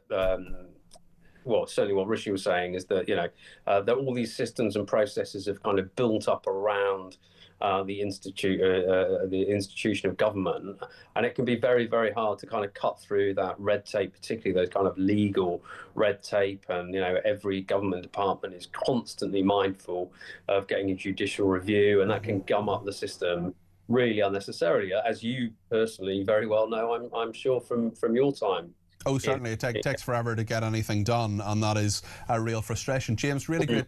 Sorry, you're about to finish saying something there? I was just going to say, the other thing to say is we've always had two prime ministers out today in one day, which feels fairly unusual and unprecedented. But frankly, given the amount of former prime ministers we now have, I guess we shouldn't be surprised. Yeah, it's, there are quite a lot of them. I'm surprised not to hear from Liz Truss, but maybe she's too busy saving the West. Thank you. That is James Lyons there, former number 10 communications director under Keir Starmer. What do you make of what he said? 0344 499 1000. Get your call in. We'll take as many calls as we can between now and 10 o'clock. But I'm going to tell you now about the FIFA World Cup 2026. It's almost here. It's just days away. Thanks to Adidas, the tournament's official match ball supplier, our friends at talkSPORT are giving you the chance to actually be there. Adidas is sending you and a friend to Dallas to see England versus Croatia live on the 17th of June with return flights, accommodation, spending money, tickets and your very own Adidas official match ball. Be at England's first game in the FIFA World Cup at one of the world's best stadiums. Are you ready to get that winning feeling? Well, here is how to enter. Get ready for that winning feeling. For your chance to win, head to talksportwin.com or text TALK to 83338. Texts and online entries cost £2.50 plus your standard network rate. Or call 0343 418 7260. Lines close 1st of June 2026 at 4 p.m. That's when you'll need to answer your phone if it rings. 18 plus UK residents only. This is a network promotion. See full terms and conditions at talksport.com/win. So for your chance to win, text TALK to 83338 now. Full T's and C's at win.talk.tv.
Child abuse will never go away, and the men in these gangs will do everything in their power to continue to abuse children if they see that the state is not serious about tackling it. And you know, that's the problem. I mean, there's Fiona, you're showing there.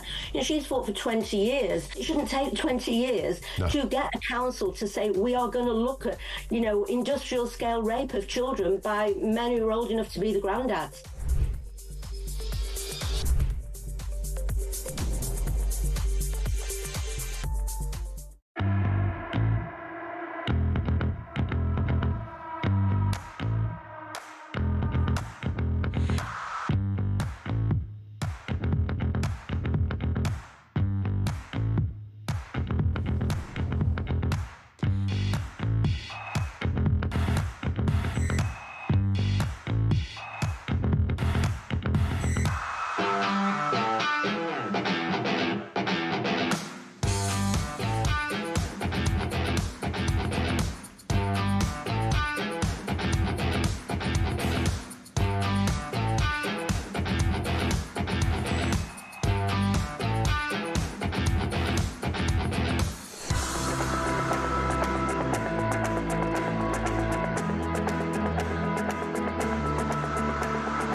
Across the UK, on DAB+, on your smart speaker, on your smart TV, and on your side.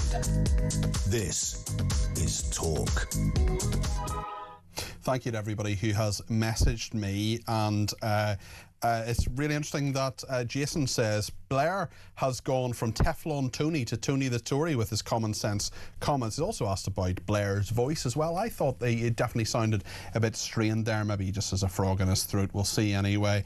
Neil has been in touch as well, saying, for crying out loud, this country is teetering on the abyss, and all Mr. Lyons and his ilk concern themselves with the attempted character assassination of those endeavouring to right the listing ship. I think Neil is perhaps talking about Nigel Farage. I doubt very much he's talking about Andy Burnham, but if I'm wrong, Neil, let me know.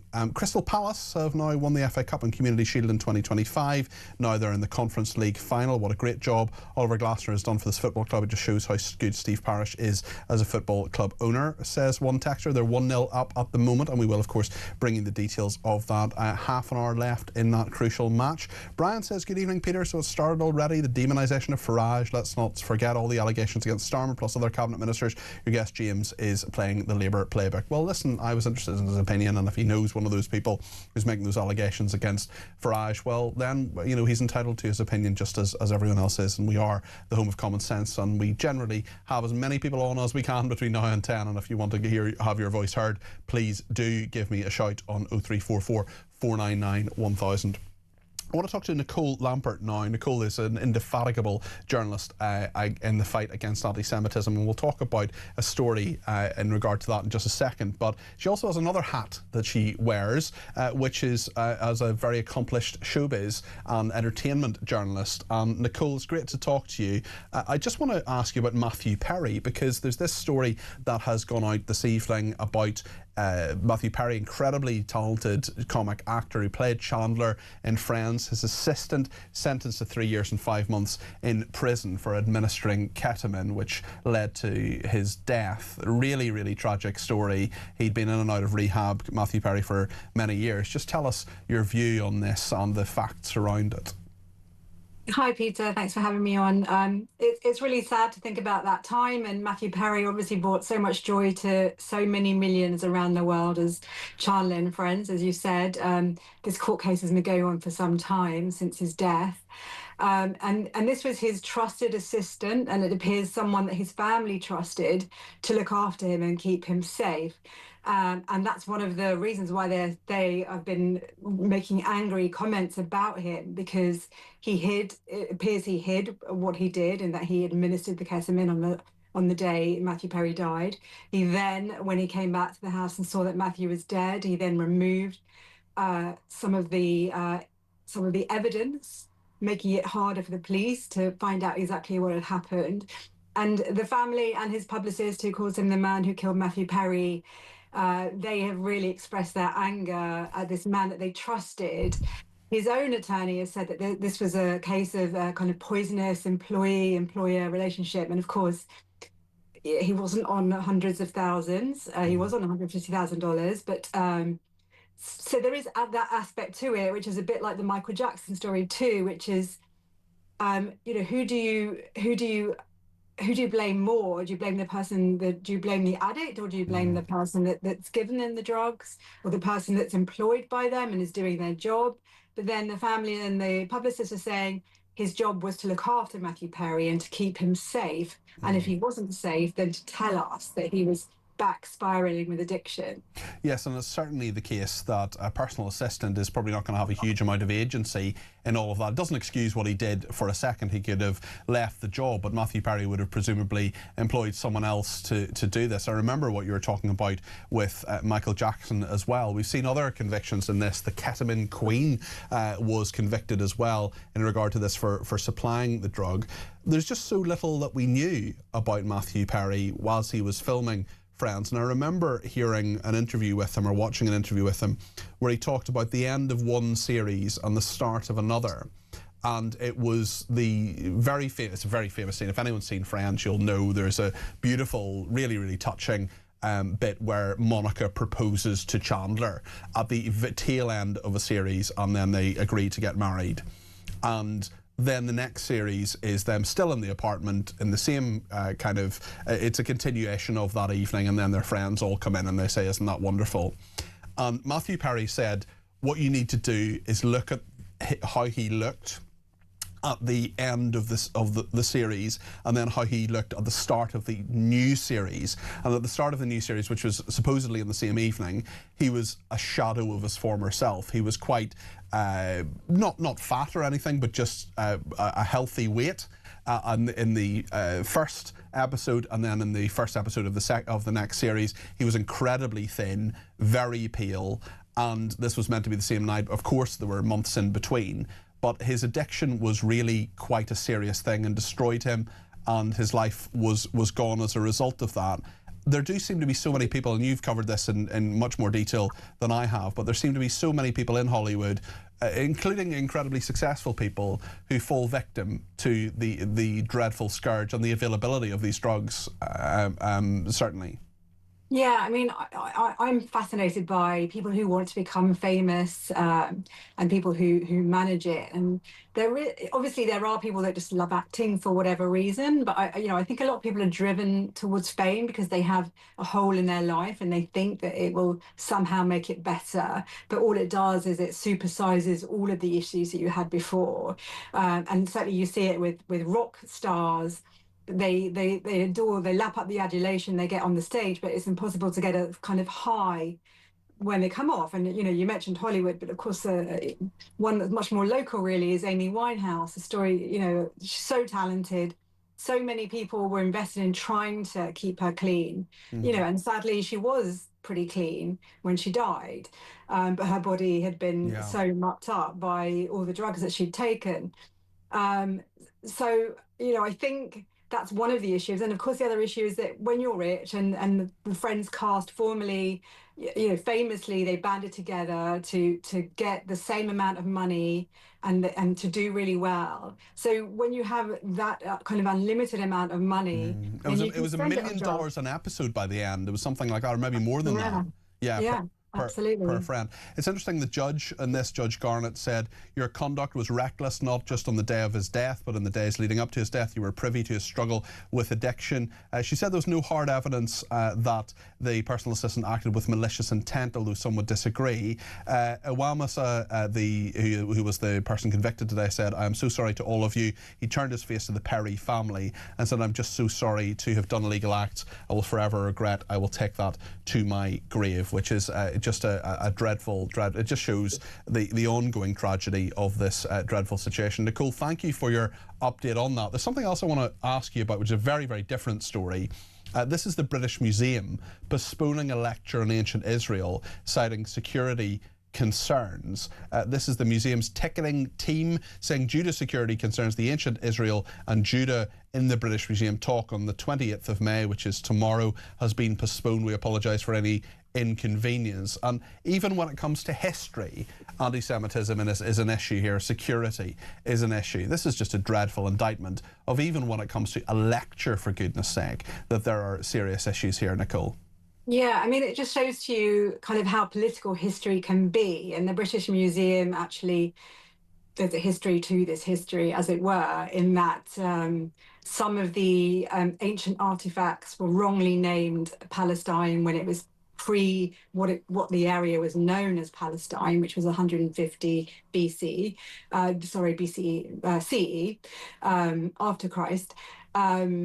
And I actually went to the museum as it was kind of being changed over, not knowing what was going on, but some of those rooms were closed, and that's because they were being relabeled to their original name. But after the renaming, then there was huge controversy among the pro-Palestinian lot. They were outside screaming and shouting, but really there is history, and obviously some of it's written by the victor, but there's enough history of this area to know when it was renamed and to know why it was renamed, which was the expulsion of the Jews.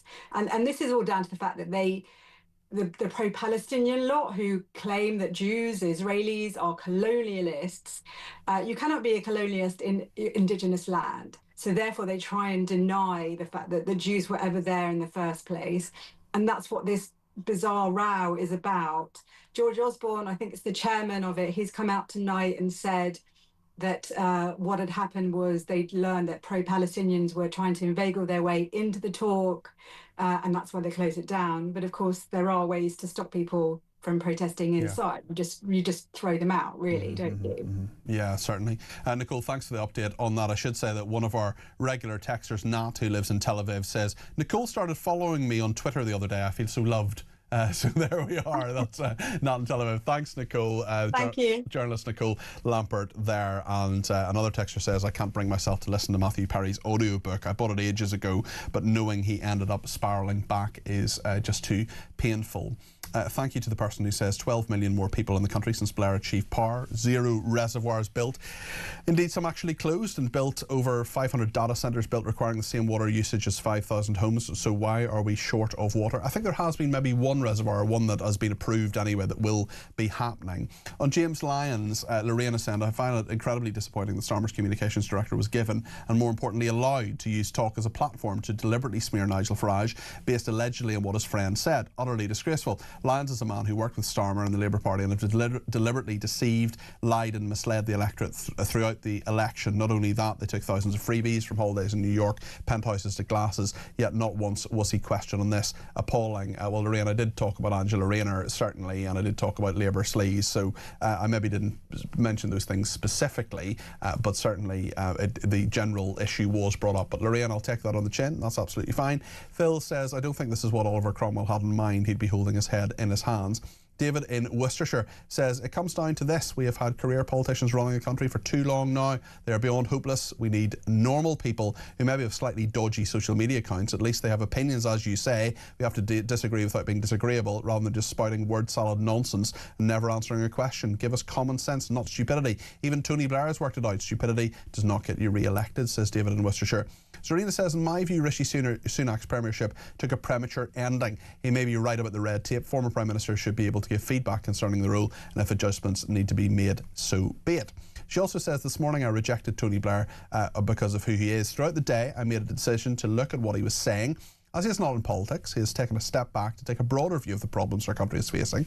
Burnham, Streeting and others should take time to either listen to the man and maybe meet him to take some advice. As has been outlined already, Blair is the most successful Labour leader in the modern era. What do you think of what Serena is saying there? And indeed, what we were hearing from Nicole. We'll talk to Petri Hoskin in a few minutes' time about what is coming up on her show. But before all that, I'm going to talk to Kevin Hurley, the former Police and Crime Commissioner for Surrey, about travellers waging a bank holiday land grab, diggers and dozers spending the weekend tearing up the West Sussex field while trees are cut down to make way for caravans in Kent and Lincolnshire. They're using the bank holiday to tarmac over a village field. I was making my views very, very clear on travellers last night. Some took issue with that, and that's absolutely fine. And please do give me a ring. Whatever you think, between now and 10, we will take more calls. 0344 499 1000. Kevin Hurley's next on Travellers. Stay with us.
Across the UK, on DAB+, on your smart speaker, on your smart TV, and on your side. This is Talk. Thanks to everybody who's been in touch on Twitter, including Amy, who says the junior doctors are on the highest pay in the public sector. I don't understand why they're striking. Also, the idea that if nothing comes out after the set of strikes, they're going to strike again in July is crazy. I think public support for them is gone in Amy's view. Andy says the solution with water company fines is to fine the directors personally from their own assets and pensions. Whatever you want to say, however you want to say it, get in touch. 0344 499 1000. I want to talk now about chaos over the bank holiday weekend due to the actions of travellers. I made a pretty strong statement, I think, last night on traveller culture, and there are a couple of stories today that I wanted to talk on this because we had quite a reaction, and if you do want to react to this, please do let us know your thoughts. Travellers waging a bank holiday land grabs, diggers and bulldozers spending the weekend tearing up a West Sussex field. Trees are cut down to make way for caravans in Kent and Lincolnshire, and the bank holiday was used to tarmac over a village field at Horsham. The local officials shutting Horsham District Council for the long weekend. It's a bank holiday, fair enough, that's fine. But as that happened, heavy machinery was mobilised, making the latest example of unauthorised construction. This is development in the village of West Chiltington in West Sussex. Beginning on Friday, drone images showing a large field after it was tarmacked over a number of mobile homes reportedly ready to move in. It's apparently part of a trend in which travellers build unauthorised developments over the bank holiday weekends when council offices are closed until Tuesday rather than Monday. They then apply for retrospective planning permission to try to make the site permanent. Kevin Hurley is the former Police and Crime Commissioner for Surrey and joins me now for some thoughts on this. Kevin, what do you make of what's happened here? Well, it's exactly like you've said. I did watch you the other day when you made your comments, but travellers can be extremely shrewd and sharp operators. They are certainly, many of the go-to people who go around building driveways, tarmacking roads are travellers. That's a fact. And of course, this is a standard operating procedure for, I'm going to say, some travellers, because of course they are a protected characteristic in terms of being a special group that you can't racially discriminate against. Well, this is part of the issue, isn't it, Kevin? Because when you, I mean, it's not all travellers that are doing this. Clearly, there's a group of travellers that has done this, but this happens all the time. And to say, hold on a second, you've got to stay within the law, you've got to ask for planning permission, that is not an unreasonable thing, but you will hear many travellers saying, well, that's discrimination against our way of life. Well, I would say, stay within the law, and by all means, have your way of life if you want to, but if you want a traveller's site, you've got to apply for planning permission. You're right. I mean, they're experts at playing the victim card and playing on people's heartstrings and so on, but they're also quite ruthless in some groups in the use of violence and so on.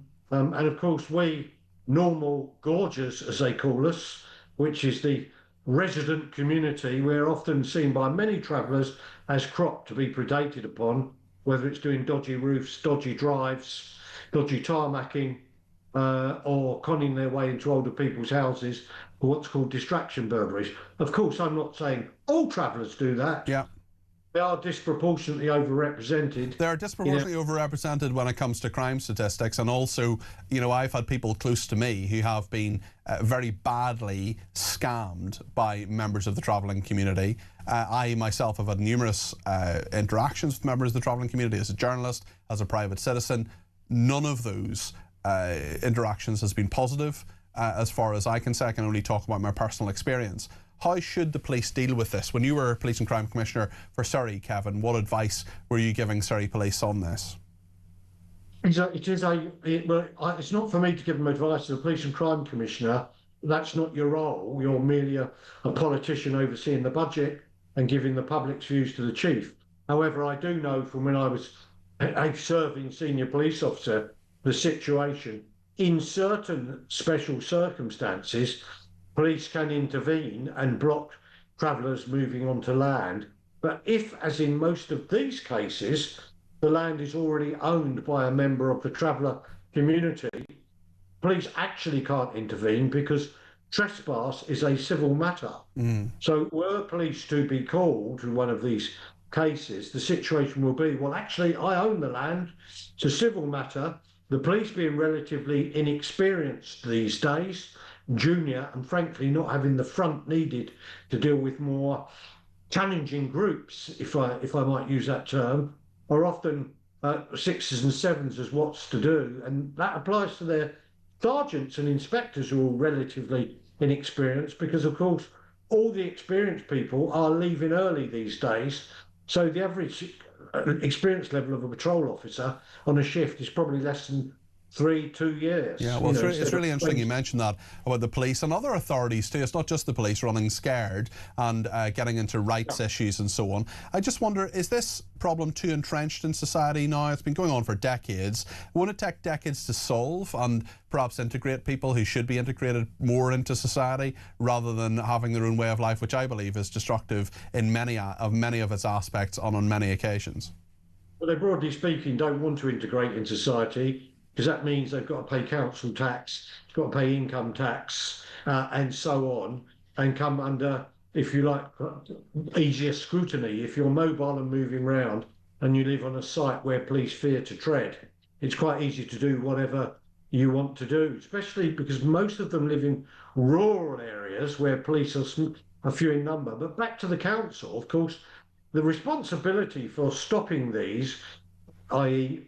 issuing a stop work order or enforcement notices, lies with the council. And of course, with austerity, the cutbacks in council numbers, council offices are not manned quite often over bank holiday weekends, or if they are, by someone who doesn't know what to do. So the travellers, quite rightly, I understand why they do it this way, they take advantage of these weaknesses in enforcement. Yeah, well, it's not right they do that, but it's certainly understandable. I mean, do you feel it's driven by economy and money making and wanting to do whatever they want with impunity rather than culture itself, or are the two symbiotic?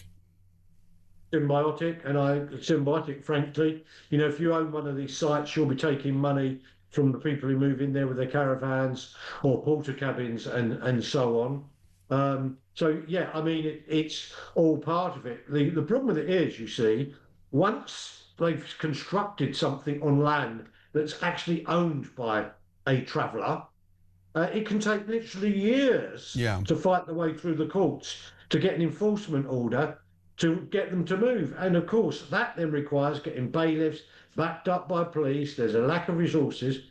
I mean, they're quite clever at exploiting a loophole in the law. And, you know, back to the point, we've got this combination of wokery, political correctness on the part of both local authority officers, councillors and police. And so they work quite nicely moving through it all and get away with, doing as they like. What would you say to the texter who has texted me at 7222 with the word talking as text or her text, saying quite simply, the police are frightened of travellers? Do you think that's reasonable? I think when you use the term police, do you mean chief constables or a brand new bobby on a patrol car on their own? You know, the police is a massive group of lots of people. And there is no police in terms of who they are. It depends where you are. So are they scared? Well, I can tell you now, if you go onto a traveller site, 2 or 3 of you, backup's not a long way around, because I've done it. It's quite a scary thing, and you need to have immense front, which I've done, and talk back to them in their own language that they understand, which, of course, in these days of body-worn camera, you daren't do that, because, of course, you'll be sacked. Well, and actually, that's a good point, because would an average officer, that Bobby on the beat you're talking about, who's called out to that, with the body-worn camera on, have the confidence to actually say, this is not okay, you need to stop doing this because the law says you should stop doing it? They won't really even know what their powers are, and essentially, it's a civil matter. So police can't really intervene. If the land is owned by one of the travellers, he or she can do what they like with that land, and then it's a matter for the local council enforcement officers to then issue stop notices, seek enforcement, and of course they will immediately appeal it back if they started to build structures, and it can go on for years. And one of the defences they often use is that there aren't the statutory local authority traveller sites within the area where this is being built. And of course that then puts the local authority at the court on the back foot because, of course, they've actually got a statutory requirement to have X number of places for travellers. So they're quite clever the way they do it. And frankly, I don't blame the individual 2 or 3 cops from West Sussex who turned up at that incident. Yeah. Probably when they eventually got what is there the on protocol? Saturday. What is the protocol in all of that, Kevin? Can they go alone, or do they have to go in pairs or with backup? I mean, can an individual Bobby simply turn up and go to a traveller's site? I mean, does it depend on the force? What's the protocol around that, if you know it? Well, I mean, there's no real protocol on it either, other than they are now taught you should do what's called a dynamic risk assessment, which is very often a cop-out for people to bottle out. If you want, you can go onto the traveller's site on your own, and there are police officers who do that, partly because they will know them, partly because they're quite well respected, and they can come to, how can I put it, some kind of working accord with the people who run the site.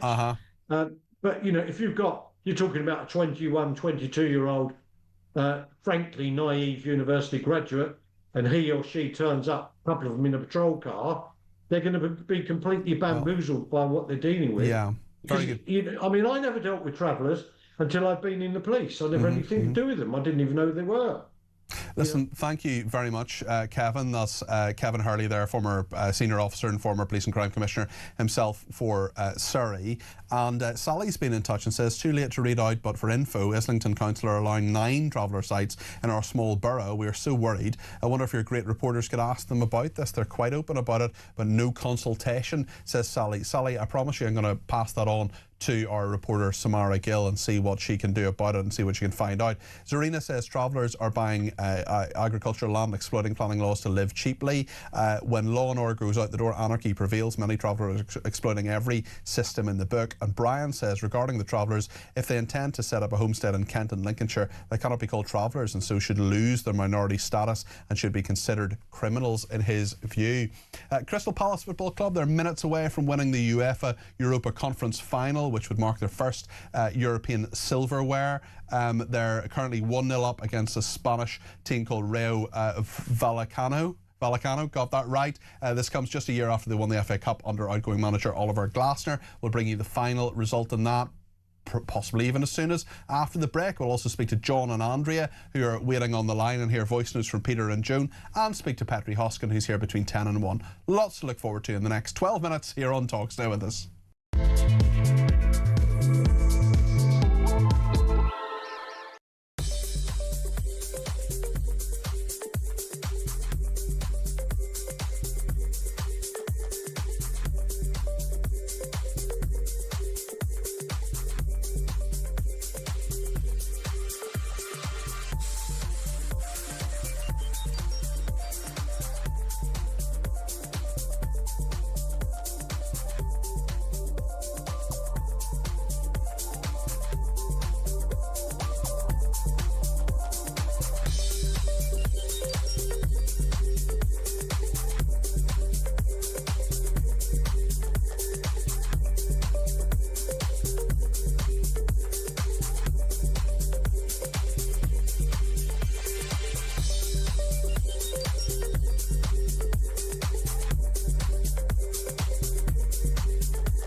Child abuse will never go away, and the men in these gangs will do everything in their power to continue to abuse children if they see that the state is not serious about tackling it.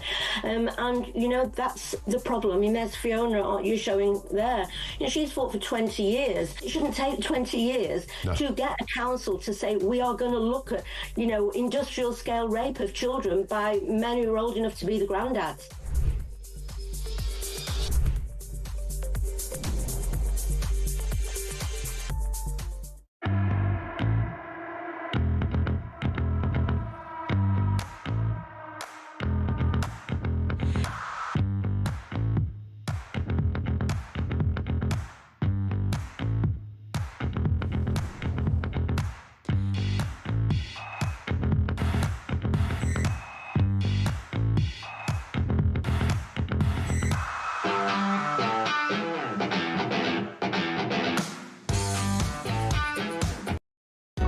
across the UK. On DAB+, on your smart speaker, on your smart TV, and on your side. This is Talk. Message from Anonymous, who says, when I was a copper, I had many dealings with travellers. It was always a nerve-wracking experience. Some were known to possess firearms. Coppers are the ones who deserve a pay rise, not the junior doctors. Michael says, the guy from High Wycombe who was on earlier, completely agree with his point on non-conflation of pay and training. I've pointed this out to my daughter and she has come round a bit. Poor BMA leadership, but they are political and communists in Michael's opinion. Carol also says, I've never seen Alan Partridge. Elle agrees and says, me neither, Carol. I can't stand the actor for various reasons, so I won't be watching it in the future. Listen, I don't like Steve Coogan. I don't like his politics. I don't like a lot of things about Steve Coogan, but he is brilliant. And Alan Partridge is one of the best comedy creations of my lifetime, it must be said. We'll bring you up to date in Crystal Palace in a minute, but I want to play a couple of voice notes first. Peter on Labour infighting. Good evening, Peter. Let's hear this voice. I think the Labour Party made a great choice choosing Keir Starmer, because it's guaranteed their downfall and guaranteed they won't be back in office in Parliament for another 2 generations. As for Tony Blair, well, look at it. They're all fighting against each other now, isn't it? Labour fighting each other from the inside. You can't want for a better outcome, except the fact you want to get reform into number 10 and stop all this illegal immigration and stop all this money going to people that hate us, and which is something that Labour will never stop doing unless they are removed from Parliament. Anyway, have a nice evening, mate. Thanks, Peter. I appreciate it. I also think Reform UK are doing a reasonable job of having quite a lot of infighting. We'll talk more about that in a second. Joan in Wigan has this final voice note of the evening. Hi, Peter. It's Jo from Wigan. Like I say, I did ring in. I know Rob. The thing is that Carl was on about some questionable things about women said. I'll guarantee we all know someone who's made a joke about women driving. Even my husband does, even though he admits I'm a better driver than him. But we laugh about it. It's a standing joke. This is a hit job from Restore, the Greens and Labour. Restore think they're going to get in. All they've done by repeating all this Restore is made everyone who thought they might consider Restore next time switch them totally off. And I guarantee I know that for a fact because my daughter said the same. Very interesting from you there, and thank you for that. Joan, I do wonder, I mean, he doesn't deny making the comments. I'd love to hear from Robert Kenyon. I'd love to interview Robert Kenyon, and, we have asked, and I don't think we've received a response. I know there are a lot of journalists who would like to interview him, and if Robert's watching, or anybody has the power to make that interview happen, he's welcome on the show tomorrow night, and I'll do a respectful, straightforward interview, as I hopefully always, or almost always, do. John's in Chesterfield and wants to talk about Starmer. John's given me a ring on 0344 499 1000. John, you're very welcome to the programme. What would you like to say? First of all, thank you for taking my call. Okay. It's good to talk to you. I watch your show every day. Great stuff. Well, thank you, John. The thing I've got, you know how Starmer blocked Andy Burnham from standing last time? That's right, yeah. Yeah. Well, I think he's got a plan. I could be way off. I just wanted to know what's the plan. What's the plan, do you think? What's Starmer's plan? Yeah. And what's Starmer's plan, do you think? He's going there, right? If Andy Burnham gets in, he's going to say to his party, if you don't vote for me, I'm going to call a general election. And there's that many Labour MPs that have got small majorities. Yeah. Well, that's a really, really interesting point, John. It's not outside the realms of possibility, but all I would say is the vast majority of things that happen in politics are 99% cock-up and about 1% conspiracy. Most politicians are very, very bad at plotting. But an interesting point, John. I'll have more of a think about that, I think, when the show's over and I'm on my way home listening to Petri Hoskin. Of course, he's on between 10 and 1. We'll chat to her in a second. But just before we do so, let's find out what Andrea in Essex thinks. She's given me a ring. Andrea, you're the final caller of the evening. What are your thoughts? What an honour. Hello, Peter. Hi there. Hi there, very quickly. It's just about the HMRC waiting times, to speak to somebody. Yes. I'm all for efficiency, fantastic, but I got a tax bill, just a small tax bill a few months ago, probably 3-4 months ago now, through the post.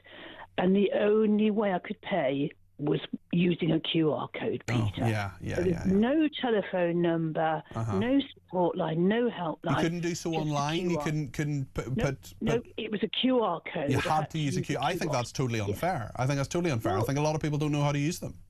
Well, I'm in my 60s and I do know how to use them, luckily, Peter. But I know loads of people who wouldn't and loads of people older than me. I know loads of people who wouldn't know how to do it. I was asked the other day by a member of my family, actually, asked me a few weeks ago, said, well, what are these codes? What are these things that come up on the TV or they come up on ads and they look a bit like a square barcode? And I was sort of explaining what a QR code is. I don't even know what QR stands for. I can use them. I can honestly say I've only, probably in the last couple of years, started to use them. But there is this, I think, very snooty assumption, Andrea, that simply because something exists, people know how to use it. There are 3 million people in this country who don't have the internet at home, don't have access to the internet. Absolutely. I mean, it's digital poverty, isn't it? That exists as well. But in terms of, I'm all about efficiency. I could do it. Great. It saves taxpayer money because it's a quicker route through the system. But we have to give alternatives to people, I think, Peter, don't we? Alternative systems. But then claiming they're now faster and quicker and maybe more efficient or working harder in terms of answering calls.